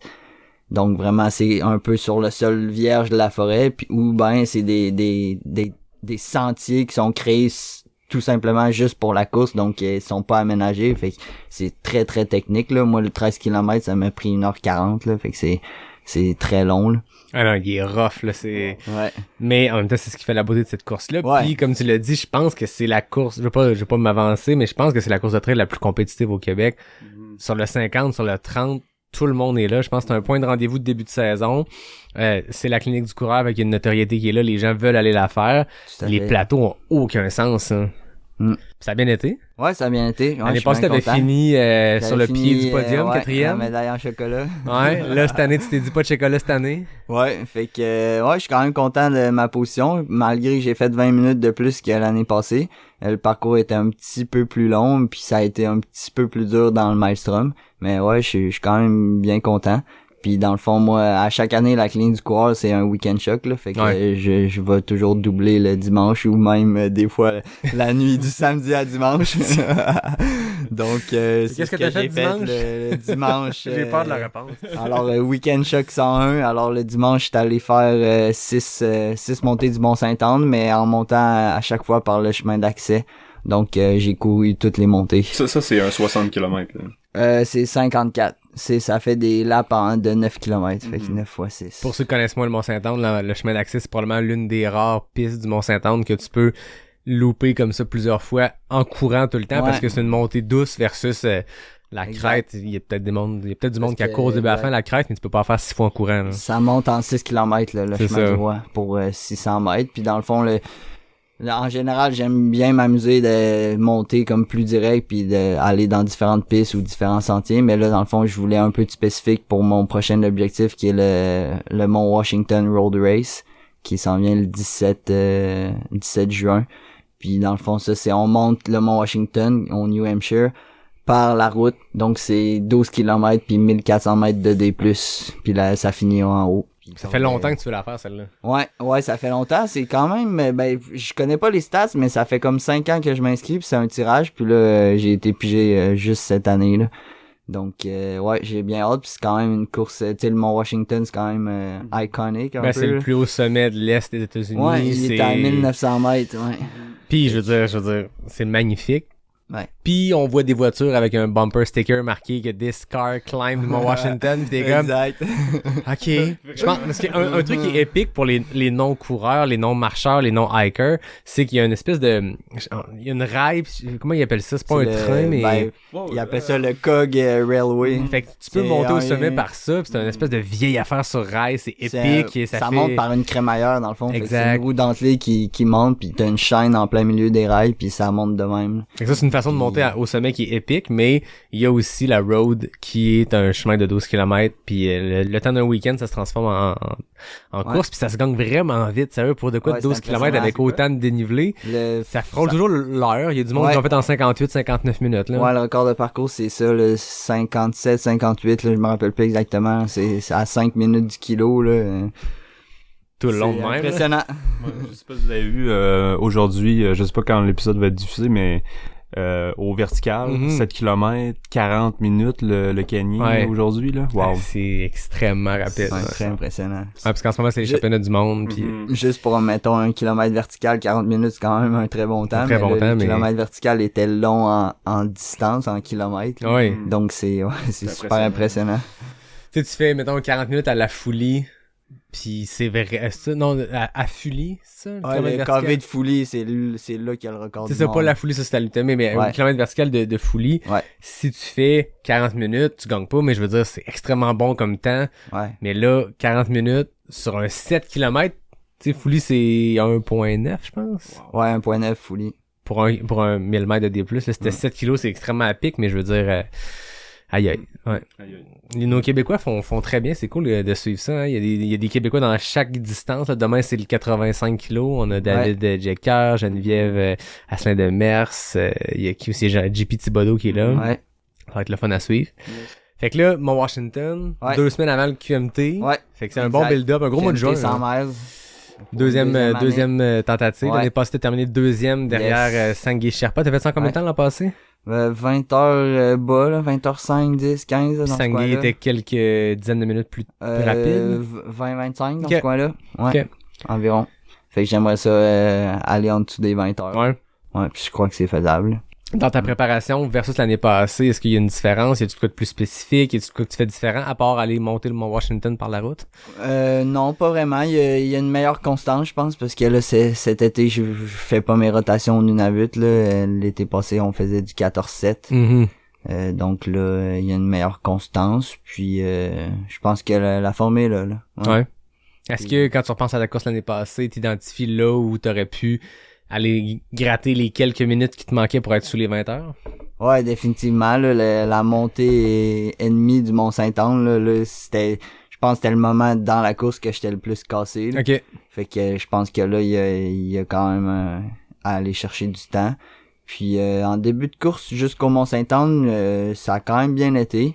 Je pense que si je peux refaire ce temps-là jusqu'au Mont-Saint-Anne, c'est bon. C'est après... Je pense que le Mont-Saint-Anne, ça a été dur, puis c'est après de rouler peut-être juste avoir un meilleur roulement, puis ça va me permettre de gruger des minutes, parce que t'as quand même, après le Mont-Saint-Anne, t'as comme un 50 kg qui est relativement roulant, peu de dénivelé comparé au début. Donc là, je peux aussi grappiller des minutes, là.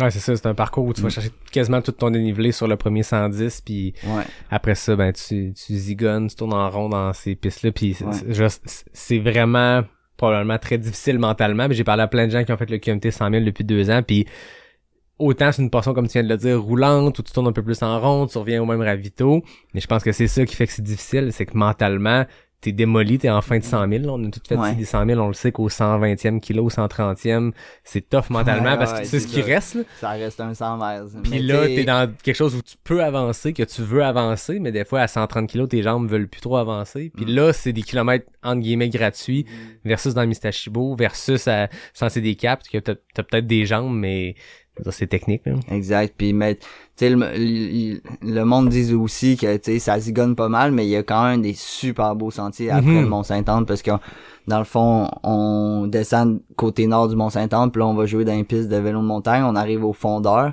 puis là on va chercher la Pénélope qui est une piste de vélo de montagne qui monte vers le Mont Saint-Féréol. Puis ça c'est vraiment une belle trail, là. Ah oui. Non, c'est un coin qui que ça fait un peu un genre de trèfle en boucle. Ouais. Mais il y a encore des très beaux sentiers, là. Je pense qu'ils sont juste vraiment tough rendus là pour peu importe qui m'en a parlé. ouais. Fait que après le QMT, c'est quoi le plan de match? Ben là, après le QMT, ça va aller en août avec le Trans-Charlevoix, le Arikana, puis la Diagonale des Fous à l'île de la Réunion en octobre. Prise 2? Prise 2, ouais. Tant qu'être dans le sujet de refaire une course, on a déjà fait, qu'est-ce qu'on adapte. Tu l'avais fait en 2019, il y avait vous étiez quoi, une quarantaine de Québécois à aller faire les guerriers du Grand Raid. Les guerriers du Grand Raid. T'avais fait une préparation pour cette course-là d'une façon. 4 ans plus tard, avec ce que tu as gagné comme expérience, avec l'expérience de la course, comment on se prépare pour le diagonale? On écoute l'épisode avec Antoine Guillon. Merci, Tara.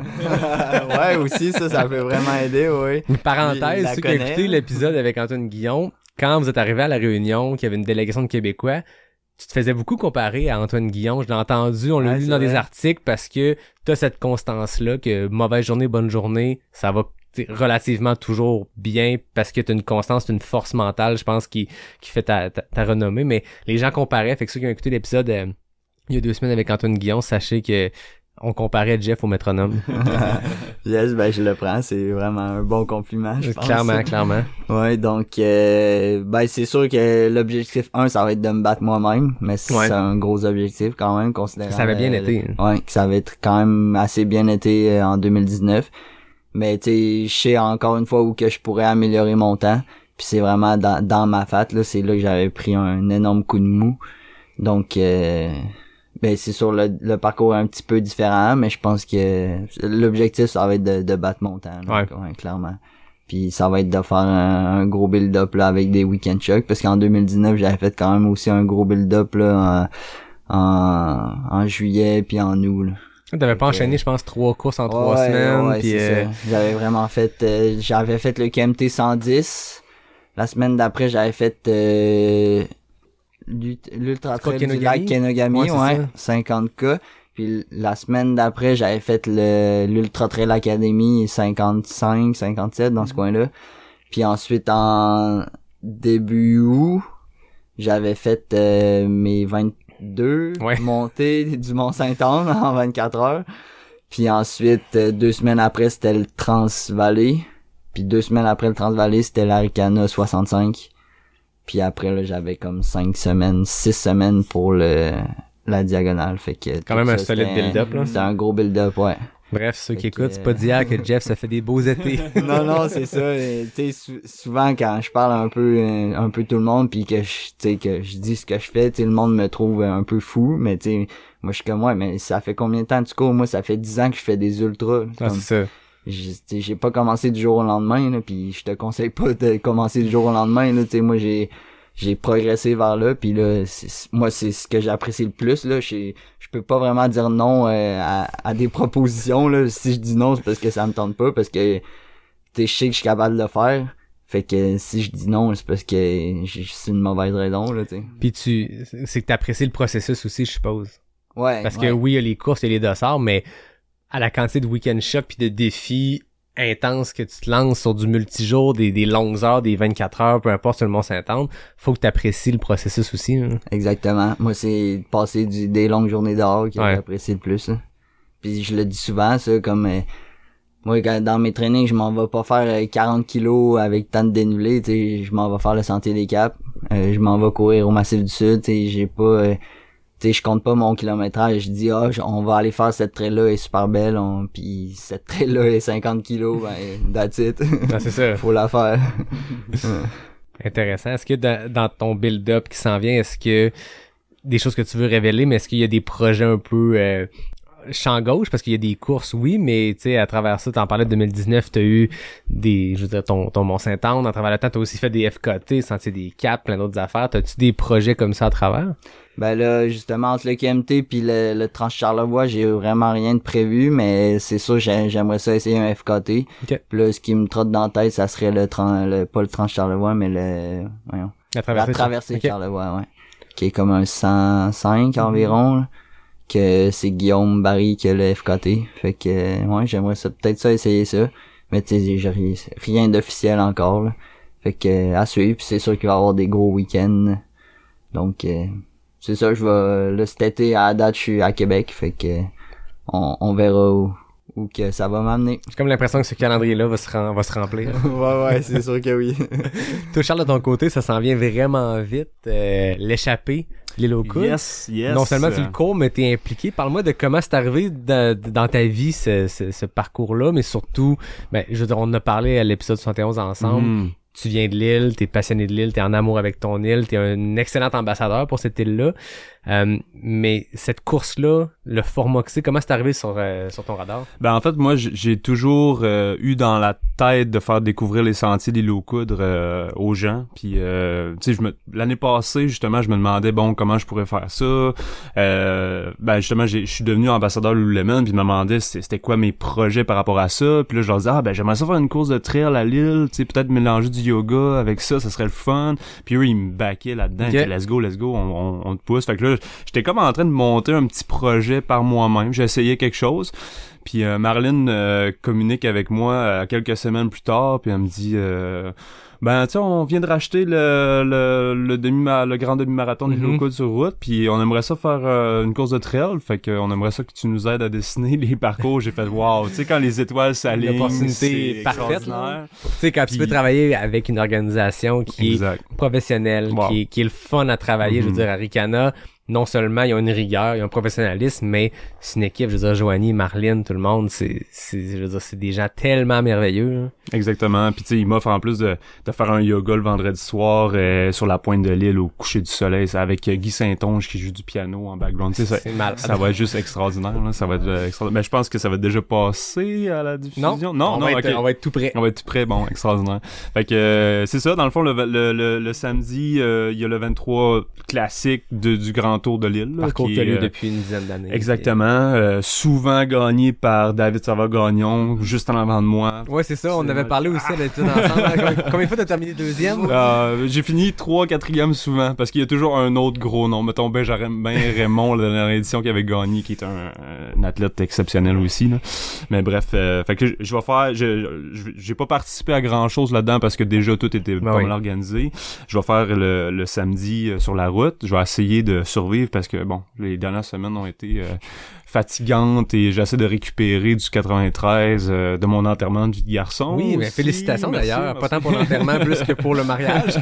Puis justement, on se marie dans le 22 juin Ah, ok, à l'Île aux Coudres. ok, c'est la semaine d'après. Exactement au même spot que la course, le site de la course de l'échappée va être. Ben, Donc, félicitations à merci. Catherine et toi. Ben oui, avec mademoiselle Catherine Lemire, Ben oui. l'amour de ma vie. Épisode 5, je pense. Exactement. Ben oui, ça fait. Ça, c'est vraiment back in the days. Là. Il y avait Jeff, il y avait Catherine, il y avait Ouais, exact. les premiers invités. Ouais. Fait que c'est ça. Fait C'est que, cool, c'est cool. Fait que le dimanche, finalement, on a ajouté la section trail. Ouais. Puis, tu sais, on s'en doute un peu, là, les trails à Lille, c'est pas... c'est pas la clinique du coureur, là. Ça va du plat, ça sera pas du technique. On a essayé d'ajouter un peu de technique pour mettre un peu de grève, justement, pour, tu sais, rajouter le cachet île dans la course. Mais je pense que ça va être une belle première édition. Il y a un beau mix de 50% de chemin forestier, comme du double track un peu, tu sais, des chemins de 4 roues. Il y a un bon 25-30% de grève. Mais tu sais, c'est pas de la grève comme mollasque, c'est du sable qui se défile en dessous de tes pieds. C'est quand même assez rigide. Pas le Gaspésia.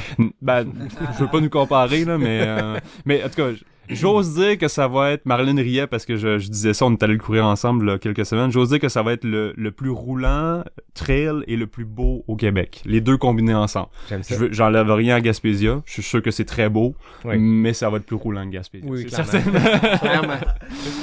certain. À moins Fait que tu c'est fasses ça. livrer de la bouette sur les locaux, je pense que vous serez pas, ça se comparera pas. Exactement. Fait que on fait, tu sais, c'est ça, des bonnes sections de grève, tu sais, il y a même de la terre battue, Ok. quand même assez solide que tu pourrais même courir en souliers de route là, Ok. à un certain moment.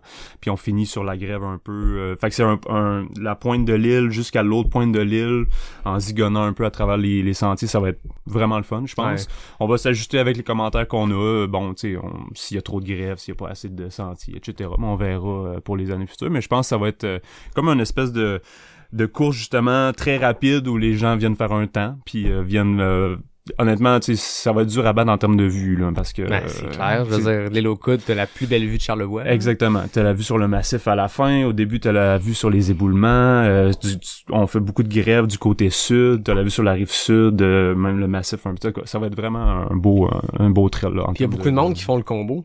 Ouais, exactement. Ça, c'est trippant parce que dans une optique, tu peux aller faire ta tentative de record sur demi-marathon. Tu peux choisir cette course-là pour plein de raisons, mais elle est super bien positionnée en début de saison pour faire un doublé vraiment Un petit trippant en week-end choc. J'enlève le petit. Ça, quand j'ai fait à la table, 23 et 21, c'est petit, mais pour le commun des mortels, c'est un super beau combo.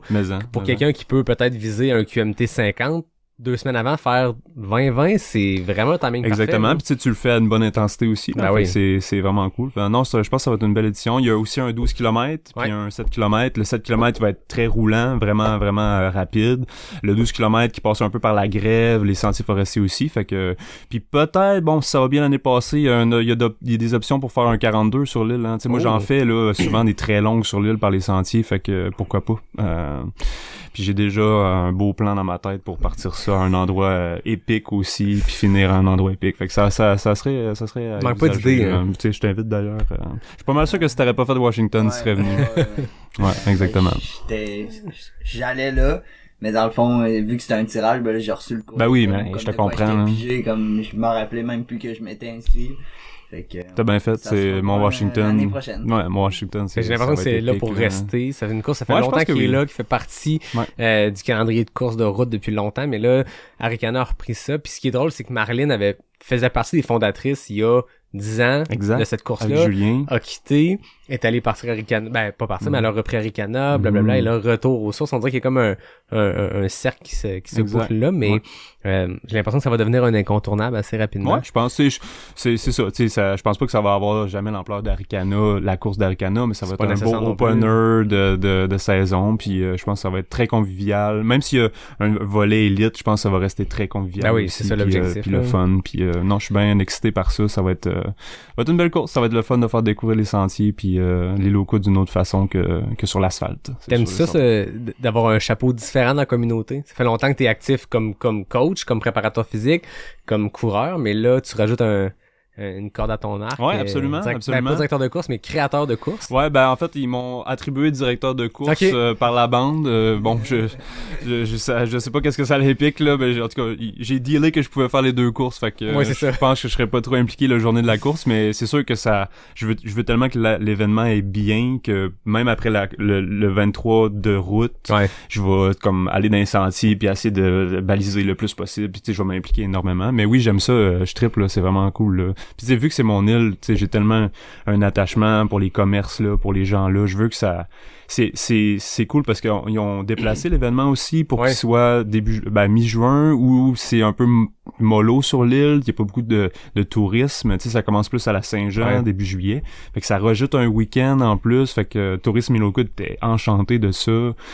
Tous les gens sur l'île, tu sais, David, l'organisateur de la course là, qui travaille avec Marlène, il a appelé chacun des propriétaires de terrain pour voir s'ils pouvaient passer sur leur terrain, puis tu sais, je pense qu'il a fait 200 appels là, parce que la particularité de l'Ilocos, c'est que la grève appartient aux citoyens.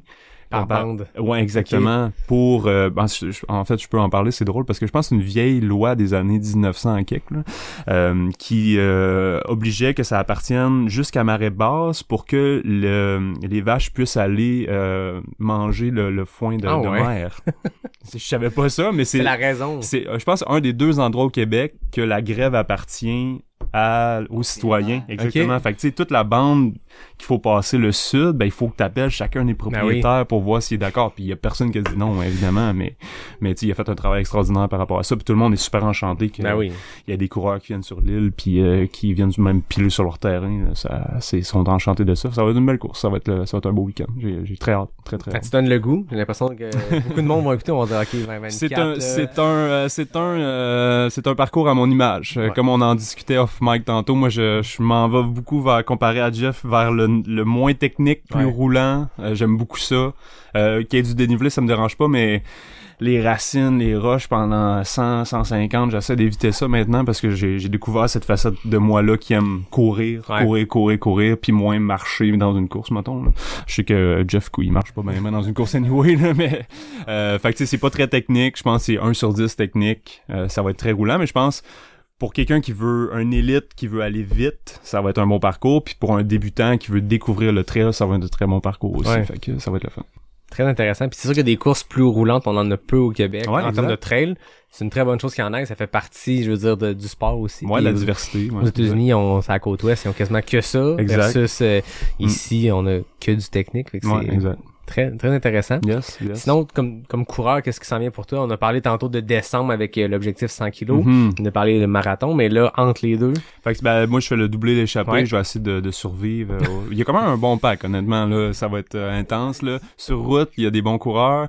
Sur trail, il y a encore des meilleurs coureurs. David Savard-Gagnon fait les 2. Fait qu'il va peut-être me battre aux 2 cette année, malheureusement. C'est un gars qui est très polyvalent aussi, parce que tu disais tantôt 2,29 à Boston. C'est un gars qui est rapide, mais qui a aussi gagné l'UTHC 125. Exactement. Il y a Benoît Didier qui vient aussi. Mes amis Ryu, La Rose vont être là. En tout cas, il y a un bon field. Julien Lachance. Joanie aussi va peut-être le faire aussi. Donc, tu sais, il y a quand même un bon field d'élite, entre guillemets. Fait que ça va être intéressant. Bon, après ça, dans mon calendrier, ça va aller au QMT 10. Oh! Ouais. Le 10 qui part d'en haut? Le 10 qui part d'en haut. Pour ceux, exactement. Les gens qui me connaissent un peu savent que j'aime bien ça me mettre à bloc en descente, descendre rapidement. Fait que je vais essayer de rouler le plus rapidement possible puis de me fracturer les fémurs. Moi, je me rappelle d'une fois, Charles, on est allé faire un week-end choc pré-Bromont Ultra, juste avant la fois qu'on l'a fait en 2021. 2-3 semaines avant, on va au Mont-Saint-Anne, toi, moi, Dom Gladu. Puis on fait un bon training, tu sais. Puis on descend, je pense, c'est la Pichard en fin de journée. Pis t'as pogné genre du 2,40. Ça avait aucun sens. On est pété. Moi, ça faisait, je veux dire, je sais pas, on a fait un 30 kilos peut-être. Un peu pété. Tu sais, tu descends à Pichard, les quads un peu éclatés, fait que tu y vas. Puis Charles descend à une vitesse aucun sens. Fait que... moi, c'est mon plaisir de la vie. Ouais. J'aime monter pour descendre. Ouais, honnêtement, c'est ça mon fun. Puis là, en plus, je me skip la montée parce que je pense qu'on monte en gondole. Je suis pas sûr, mais là, on descend après. Là. Fait que là, je vais m'amuser. Là. Je vais essayer de battre le record qui, je pense qu'il a été fait par un gars d'athlétisme qui est quand même assez rapide aussi. Fait que je vais essayer d'aller chercher ça. Bon, ça arrive pas, tant pis. Fait que l'objectif, c'est que le lendemain, on marche peu parce que ça va faire trop mal. Exactement. Ben, le week-end dernier, je me suis pratiqué un peu avec ma copine, justement, dans les trails de la Zec des Martes et au massif un peu, là, en descendant, en se cassant bien les quads. Fait qu'on verra qu'est-ce que ça donne le rendu là. Puis après ça, ben, c'est le Big Wolf. Wolf, que là, ben, les 2 derniers backyards que j'ai fait, je m'étais fixé des barrières mentales un peu limite à 30-35 heures. Le dernier à Edmundston, ça allait tellement bien. J'étais juste un peu tanné. Je parlais, le gagnant, Jody Isidore, il était là. Isidore, il était là. Puis on a fait 2-3 books ensemble. Vraiment un chic type. C'était vraiment cool de le connaître. Lui, il avait un peu l'intention justement d'aller au Canadien. Moi, j'avais javeliné à ce moment-là. Fait que je me suis dit, bon, tu sais, je pense que ça va être assez pour aujourd'hui. Je me sentais vraiment bien physiquement, mais mentalement, j'étais un peu tanné. Fait que j'ai décidé de faire ma dernière book en 27 minutes avec mes Alpha Fly. Comment réussir sa sortie? Exactement, puis d'arrêter ça après. Puis lui, il a eu c'est justement le Silver Ticket, je pense, ou peu importe pour les Canadiens à ce moment-là. Il est complexe, le système, quand même. Ouais, c'est complexe. C'est complexe. La backhand en général. Demandez à Yvan, il va vous expliquer ça. Moi, il me l'explique à chaque semaine, puis je suis pas sûr de comprendre encore, mais en tout cas. Mais lui, c'est Laz qui explique, fait que je suis pas sûr qu'il comprend tout ce que Laz dit. En tout cas, on verra, là, mais... Est-ce que tu penses que de se fixer un objectif ou de se dire, ça serait cool de faire 30 books, fait qu'à un moment donné, à la 31e, ton corps fait comme, ben voilà, c'est atteint, on absolument, shut down. C'est sûr et certain que ça te casse. Moi, les 2 fois, je m'étais dit 30-35. À Edmonton, je m'étais dit, tu sais, je vais gagner ça en 32, 33. Puis on dirait qu'à 33, je parlais avec Jody justement, puis j'étais comme, toi, ça va comment? Lui, il fakeait beaucoup parce que il était sur le bord d'arrêter, puis il me le disait pas. Puis c'est un peu la game du backyard aussi. C'est ça qui est le fun, là, tu sais. Puis là, je l'ai cru, fait que j'ai fait, bon, ben regarde, moi, je fais une boucle rapide, puis j'arrête après, puis je veux pas aller au Canadien, j'avais Lina, fait que tu sais, j'étais comme, bon... je lui laisse pas parce qu'en même temps il aurait pu gagner aussi, là j'aurais pu casser ben avant lui sur 50 boucles là. Mais oui, je m'étais fixé cette barrière là, puis cette année je me suis dit pas de barrière mentale. Encore là, je me suis dit bon, quand je vais avoir fait 50 books, ça va être correct, mais encore là j'essaie d'effacer ça de ma tête puis de dire bon, le plus loin possible. J'oserais dire que je vais pour la victoire cette année, mais bon, regarde, il y a tellement de choses qui peuvent arriver. Il y a un gros field année après année aussi. Ah, cette année, c'est impressionnant le field. Ça va être... J'en parlais justement avec Stephanie Simpson récemment par Messenger, puis ouais, tu sais, il y a un bon field, puis mais c'est ça, tu sais, si on se rend à 50, 60, tant mieux, puis j'oserais même pas espérer battre le record d'Éric Deshaies, là. C'est, dans ma tête, c'est inaccessible, mais en rendu là, regarde, ça va bien, puis je suis encore capable de marcher. Cette année, je me suis dit, tant que j'ai pas de problème mécanique, je vais continuer. Peu importe si c'est en rampant ou peu importe, fait que on va se rendre là. Puis tu sais, j'ai pas exploré ça, cette zone-là de 35, 40 heures. Peut-être qu'à 40 heures, je vais être complètement cassé, puis ça me tentera plus. Peut-être qu'à 48 heures, ça va bien aller. Tu sais, je veux dire... Exactement. Fait que, tu sais, moi, j'ai une technique un peu différente des autres que, vu que j'ai une bonne vitesse, je rentre mes books plus rapidement aussi, en 35, 37 minutes. Le 23 minutes de repos, il me fait tellement du bien. Je repars, je suis fresh à chaque fois. La nuit, ça m'avantage parce que je peux faire des siestes de 20-25 minutes. Puis je dors assez rapidement. Fait que je me dis, bon, sur 2-3 jours, peut-être que ça peut m'avantager. J'ai pas été explorer cette zone-là. Fait qu'on sait pas. Fait que t'as tes congés pour les jours qui suivent. Ouais, la première édition, c'est parce que j'avais pas pris de congé le lundi. J'étais comme, il faudrait travailler. Il faudrait travailler de moment donné. Mais c'était aussi, je veux dire, c'était pas les débuts des backyards, mais on dirait que dans les derniers 3 ans, ce modèle de course-là a explosé parce que le record est passé de 50 à 70 à 101 vraiment rapidement. Tu sais. Toi, Jeff, le backyard, c'est un truc qui t'attire? Ouais, possiblement, mais c'est quand justement Rivière-du-Loup? C'est pour un ami. C'est le 15 juillet, 14 juillet. Ok. Ben moi je connais l'organisateur, hein, fait que si tu veux peut-être rentrer par la bande. C'est complexe rentrer. C'est sûr qu'éventuellement je veux en faire un, J'ai l'impression que tu sais, t'es un coureur de trail qui a une expérience de trail de long ultra, mais mentalement, je le disais tantôt, tu sais, on parlait du métronome Antoine Guillaume, mais t'as une force mentale de pousser longtemps. Puis t'as une vitesse de route, je veux dire, t'es FKT sur des parcours plus plats le prouve. Il me semble que t'as un bon prototype pour le backyard. Ouais, mais c'est tellement différent que c'est dur à dire. Là. Faut vraiment que tu l'essayes pour voir ce que tu vaux, là, parce que c'est vraiment... T'as un pace imposé, là, donc comme c'est vraiment... Ça ressemble à rien de ce qui se fait en course de trail ou de route. Là. Donc, c'est n'importe qui pourrait être bon à ce genre d'épreuve, là, fait que... Mais c'est pas le meilleur athlète sur papier, ou c'est pas le meilleur athlète d'un point de vue scientifique qui va remporter une backyard, loin de là, tu sais. Les gens qu'on a vu faire 101 books, c'est pas des gars qui vont faire les temps de marathon les plus rapides, c'est pas les gars qui vont gagner des 100 000 aux États-Unis dans des courses, c'est un contexte particulier, tu sais. Exactement. Fait que non, c'est sûr que je veux en essayer une éventuellement, là, ouais. Intéressant.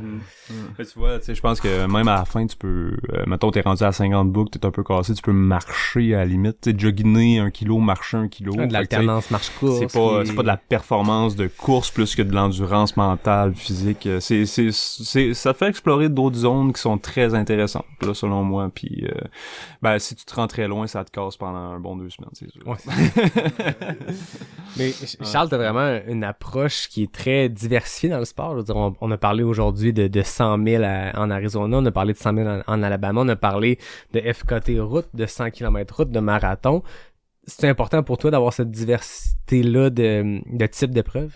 Ben ouais, absolument. Je pense que des fois j'ai juste des bulles au cerveau puis je me dis je focus là-dessus. Comme l'année passée, c'était mon 100 miles, Javelina, j'étais comme faut que je fasse un bon temps là-dessus, je veux rentrer une bonne moyenne. On dirait que dans ma tête, j'ai tout le temps la moyenne de vitesse qui est là. Même si je veux pas que ça soit ça reste un peu ça. C'est peut-être pour ça que j'aime les parcours roulants aussi, tu sais. Ouais. Puis oui, j'aime la diversité honnêtement. Je pense que de marathon à 100 km, même sur 160, tu sais, je commence à être un peu moins performant, mais je suis capable d'aller chercher des bons temps quand même. Mais tu sais, tout ce qui est entre 42, 100, que ce soit trail, route, j'adore explorer ça. Puis le 160, c'est juste que ça me sort tellement de ma zone de confort. C'est tellement après passer 100, t'as tellement c'est dur à expliquer le feeling que t'as qui te reste 60 km de course puis t'as les genoux à terre, t'es comme comment je vais faire, puis finalement tu le fais, puis finalement au 110e kilomètre t'es fresh là. Ah, c'est ça va bien, puis au 120 ben t'es dans le pire trou de ta vie, puis après ça remonte. Fait que c'est fun d'explorer cette zone là, c'est très inconfortable, puis c'est un peu ça que j'aime aussi, mais je pense que mon confort est entre 42 puis 100, peu importe si c'est sur la trail ou la route, puis ouais, j'aime ça, puis je suis toujours un gars qui va aimer faire des intervalles, faire de la vitesse, fait que j'aime beaucoup la portion route pour ça. Puis ben la trail, ça me sort de ma zone de confort, puis j'aime ça explorer cette zone-là aussi, de me rendre à vomir au 159e kilomètre de Javelina, j'aime ça. Je sais pas pourquoi. À 1 kilomètre de l'arrivée. À 1 kilomètre de l'arrivée, vomir 3 fois de suite à chaque 100 mètres. Je sais pas pourquoi, mais ça m'apporte une satisfaction quand même. Je sais pas, faudrait... 5 minutes après l'arrivée. Ouais, aussi. Tu sais, puis ce qui est drôle, parce qu'on boit de la bière présentement, mais tu sais, pendant, mettons, 20 km, ça devient quasiment ça, ton objectif. Tu sais, OK, finir, la bière va être bonne à la fin. Puis là, t'arrives, tu finis ta course, la bière est même pas bonne, t'as même pas le goût de la boire. c'est quand même drôle, mais au moins, ça t'a motivé à finir. Ah oui, exact. Moi, je me rappelle au Gaspésie, quand j'ai fait le 100 quelques kilos, je me rappelle avoir pensé pendant 25 km.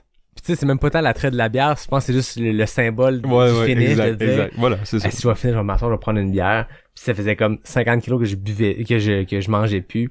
Clairement, j'ai pris 2 gorgées, j'ai fait ça passe pas. Puis il y a jamais eu de bière d'après course, mais si c'est ça la motivation, peu importe ce que c'est. Mais je pense que la diversité, ça peut former comme des bons athlètes. Fait que je prône ça. Bon, c'est sûr que moi j'entraîne des gars qui font du 1500, du 3000, du 5000. Si tu veux être bon sur 1500, il faut que tu t'entraînes pour le 1500. Ouais, c'est ça. Mais tu sais, passer un certain range, passer 42, 50, 80, 100, ben là, c'est ça devient une autre game. Fait que tu peux varier un peu puis t'amuser. Puis moi, je fais pas d'argent avec ça. C'est toujours le fun que je préconise. Fait que je me dis, bon, aller faire des expériences par-ci, par-là, c'est quand même le fun. Je trouve ça intéressant. Fait que cette année, j'ai dans ma tête mon 100 kilos route. L'année prochaine, ça sera peut-être le 100 kilos de Javelina. Probablement que ça va être ça. Ou le Black Canyon. J'aimerais ça. Faire ça aussi. Tu sais, fait que ce sera un autre bulle au cerveau qui va passer. Tu te laisses guider par tes bulles au cerveau. Exactement. Ouais, exactement. Jeff, c'est ton 3e passage au podcast. Puis les 2 autres fois, je t'ai posé la question parce que je sais que t'es aussi un geek de trail. T'aimes suivre les courses à l'international, voir qu'est-ce qui se fait. Ouais, toujours. Puis les 2 fois, je te demandais c'est quoi ta course bucket list, puis c'était Madère. Tu me disais, moi un jour je vais aller à Madère. Ouais. C'est fait. Je sais que tu vas y retourner, mais là maintenant, c'est quoi la bucket list race?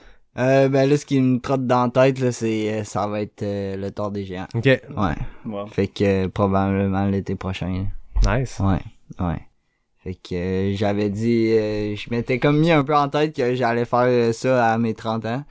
Mais là, dans le fond, cet été, comme j'ai eu des problèmes de digestion l'été passé, je m'ai comme dit, je vais me prendre un certain temps pour comme voir ce qui se passe puis essayer de corriger ça. Puis là, le 200 mètres m'intéresse. OK. Puis là, tant qu'à faire, ben je vais faire le plus iconique, je pense, là, des 200 mètres, le Tour des Géants. Donc je pense que ça va ressembler à ça pour 2024. C'est quoi les stats du... Ben là, c'est parce que les stats officielles ou officieuses? Sur le site, c'est 330 kilos puis 24 000. Ouais. Mais c'est jamais ça. Okay. Officieux, c'est comme quasiment un 20 kilos de plus, là. 340, 350 puis 27 environ. Ouais. Ouais, 27 000, ouais. dans ce coin-là. À peine. Puis c'est vraiment costaud, là, ouais. Fait que tu traverses, tu fais le tour de la vallée d'Aos, là, du côté de Courmayeur, là, Mont-Blanc, là. C'est gros. Cet été, après l'UTMB, moi, on partait de Courmayeur puis on se rendait jusqu'à Milan, fait qu'on traversait au complet la vallée d'Aos. Puis tu sais, quand t'es fan de trail, tu sais ce qui se passe autour. Puis il y avait Martine Marois qui partageait son trip à passer l'été là. C'est long en char. Je veux dire, je vais être le mononcle qui dit tout le temps, hey, tu fais des 100 kilos, ça va être long en char. Mais la vallée d'Aos, je veux dire, tu veux quantifier la distance, puis t'es dedans en voiture, puis t'arrêtes un dépanneur gazé, puis tu continues. Ça arrête jamais, puis tu te dis, il y a du monde qui font le tour, tu sais. Fait que, impressionnant. Les gars, avant qu'on termine, il y aura pas de questions éclairs et tout ça, vous les avez déjà faites, mais j'ai le goût de me retourner vers vous. Charles, c'est quoi la question que t'as le goût de poser à Jeff? Ah, c'est bon, ça. Ouais, c'est bon, ça. C'est une bonne pogne. Je vais y aller selon mes préférences à moi. Ah oui. Qu'est-ce que tu penses que tu vaux sur un 100 km d'asphalte? Le record du Québec, c'est 6h36, je crois, à 3,58 du kilo. Vas-y. Ouais, c'est dur à dire parce que justement quand on a fait le tour de l'île, c'était 67 c'était juste un peu en bas, c'était dans le fond c'était la moyenne du 100 kilos, je pense, c'était comme ça, 3,58. Puis on s'était, tu sais, sur le moment on était comme dit ben là tu rajoutes comme 33 kilos. Tu sais, j'avais l'impression d'être en forme pour, mais c'est sûr ça se passe pas comme ça là, tu sais. Tu dis 33 kilos de plus pas tant, mais c'est comme la moitié du tour de l'île. Fait que c'est vraiment dur à dire là, mais t'es à 4-5, 4-10, ça t'sais, en fait, dans le fond, tu sais, moi j'aime les ultras, fait que je m'entraîne pour des ultras, mais tu sais si j'avais comme la passion de m'entraîner pour un marathon autant que j'ai la passion pour le trail, c'est sûr que je pourrais faire quelque chose de quand même bien, ouais. Mais c'est juste que j'aime ça faire des longues, des 100 miles. Fait que je pense que si je m'entraîne en conséquence pour un 100 kilos, ben, c'est quoi le... 3,58. 3,58, ouais. Puis ça donne 6h36. 6h36, ouais.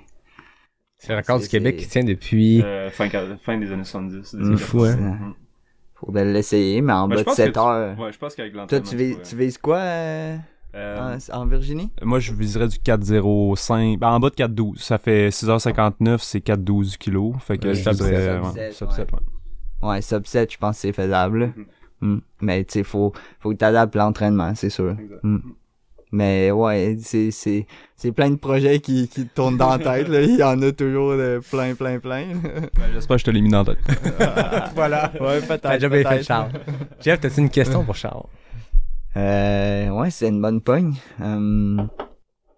Est-ce que t'as le goût un jour d'essayer vraiment comme je dis un peu le Tour des géants un jour?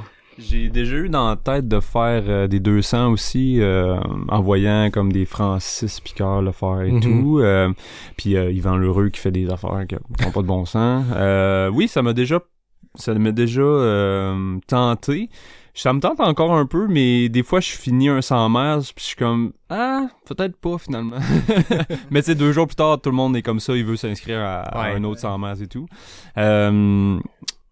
Je dirais plus le non que le oui présentement, parce que j'aime ça plus comme la vitesse, je pense. Ben, entre guillemets, là.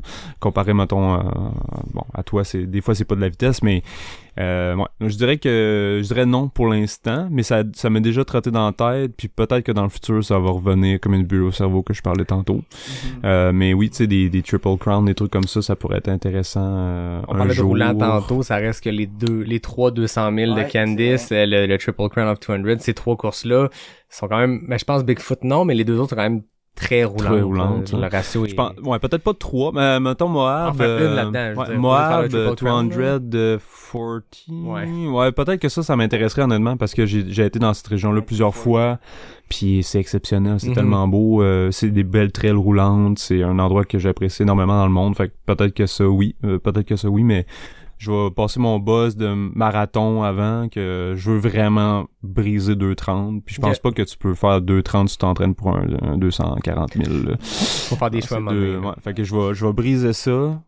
dans les 2 prochaines années. J'en suis convaincu, puis après ça, je vais passer sur d'autres choses. Intéressant. Mais pour rajouter, je pense que, tu sais, moi, ça fait 10 ans que je fais des ultras, puis je pense que c'est pour ça aussi que j'en fais encore, là. Ça fait 10 ans que j'en fais, puis là, je parle encore d'objectifs, puis de plein de trucs qui me tournent en tête. Puis là, on parlait du Triple Crown de 200. Après ça, il y a le Grand Slam des 100 miles. Tu sais, il y a c'est tellement diversifié la course, tu sais, juste le sport de courir, là, ok, je cours, mais qu'est-ce que tu fais, tu sais, tu peux faire du 100 mètres, puis tu peux faire du 200 miles, Du 888 km. Ouais, aussi, fait que, tu sais, c'est pour ça que la passion, moi, elle reste, puis comme, t'as comme tout plein de trucs en tête, pis le Grand Slam, ça serait cool, mais tu sais, il faut que tu te dédies un été complet à faire ça, t'as comme faut que tu sois très chanceux aussi. C'est à 2-3 semaines d'intervalle, pis t'en as comme 6. Fait que, puis autant le 200, là, c'est comme à 6 semaines. Là, sont moins payés, on peut redistribuer dans l'année, mais ça reste que c'est 3 courses de 200 000 en 4 mois. Là. Ouais, c'est ça. Fait que c'est pour ça que je pense que la passion elle reste. Il y a toujours quelque chose à faire. Mais c'est ça, il y a toujours quelque chose de plus. Il y a toujours des nouveaux événements aussi qui pop. Là, oui. Moi, je pense que je vais essayer de challenger Yvan Lheureux puis me partir un backyard, mais comme 30 minutes, 5 km sur 24 heures le plus vite que tu peux, à chaque fois. Ça serait épique quand même, ça attirerait une autre clientèle. Clairement. Pourquoi pas? Il y a plein de modèles de course, puis c'est ça qui arrive avec les backyards, c'est que là, c'est plus juste un point A, un point B avec une ligne de départ d'arrivée, c'est que là, il y a des formats de course qui sont complètement éclatés, puis c'est ce qui est beau, là, c'est qu'à chaque semaine, j'ai l'impression qu'il y a de quoi qui pop, puis plus il y a de monde dans la communauté, puis au Québec, la communauté est en pleine expansion, plus il y a de monde créatif qui ont des idées un peu débiles, puis plus il y a d'autres débiles qui embarquent. Puis je dis débiles avec tout le respect, là. Je veux dire, vous comprenez ce que je veux dire, mais... Il y a des backyards de dénivelé maintenant en Europe. Ah oui, c'est ça. Ouais. Ça n'a pas de bon sens. Ça, c'est intense, là. Mais le dénivelé, tu veux dire... Ben, dans le fond, c'est comme... c'est un genre de King of the Mountain. Là, C'est un peu comme ils ont fait au Transvalley l'an dernier. Pas juste un 6.7 avec du dénivelé. Non, c'est comme... T'as une loupe, là, qui est arbitraire, mais c'est vraiment une loupe de dénivelé, puis faut que tu fasses le plus longtemps possible, là. C'est le last man standing. Là. Ouais, c'est des beaux modèles de course. Voilà voilà. Fait que Jeff, on va te souhaiter un bon Mont Washington Road Race, un bon QMT, on va suivre ça. Charles, on va souhaiter un bel été de préparation jusqu'à Kakuna, mais avant ça, il y a un mariage. Fait que félicitations de la part de moi et de tous les auditeurs, je suis certain. Félicitations, c'est beau à voir, vous êtes beaux à voir ensemble. On arrive tranquillement vers ma période, moi, de l'année où je vais peut-être prendre plus de pauses parce que le Festival d'été de Québec s'en vient, c'est là que je travaille, puis c'est une période vraiment intense. Déjà, là, la semaine prochaine... programmation. Oui, quand même, hein, ben merci. Bien joué. Que c'est pas moi qui a fait, mais on a une belle équipe. Mercredi prochain, il n'y aura pas d'épisode. Par contre, samedi prochain, donc dans 9 jours, c'est la Western State. Vous le savez, Nicolas Dan et moi, on est des geeks. Fait que pause la semaine prochaine, mais pas une vraie pause parce que dans le fond, le dimanche, on va faire un live de retour sur la Western State qui va s'être passé la veille. Après ça, 2 ou 3 épisodes pour closer la saison printemps-été, puis après ça, on prend une petite pause, mais Western State s'en vient, ça va être malade. On a une idée des Québécois qui sont là? Ben, Québécois, il y a Guy Doiron, qui est un Québécois. Je pense qu'il vit de l'autre bord de la rivière, donc il est officiellement ontarien, mais il est dans la communauté trail du Québec, il fait des courses au Québec, donc Guy, que tu sois Québécois ou pas, tu comptes dans ma liste des Québécois à surveiller à la Western State. Puis sinon, il y a Mathieu Blanchard, qui est un des favoris, puis avec Adam Peterman, le gagnant de l'an dernier, qui malheureusement sera pas de retour, ça ouvre complètement le field. Ça fait longtemps qu'il n'y a pas eu de champion en titre qui revient pas à la Western.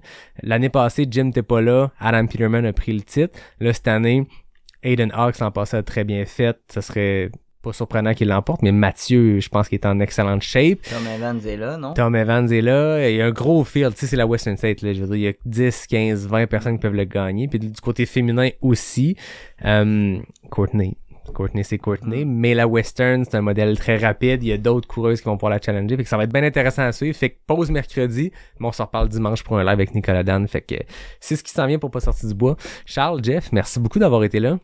Un grand plaisir. Vous connaissez l'expression, j'en mets 304, fait qu'à un moment donné, vous allez revenir. Yes. C'est un Donc, plaisir. Comme d'habitude, je remercie Noctem, notre partenaire de bière. Il était bonne? Excellent. Ouais, super je pense qu'on a bien bu, c'était bien le fun. Capé 1 aussi qui est le partenaire de café. NAC qui est le partenaire officiel de Pas sorti du bois. Puis à tout le monde, je vous dis à la semaine prochaine pour le prochain épisode de Pas sorti du bois, le podcast 100% trail. Yes, sir.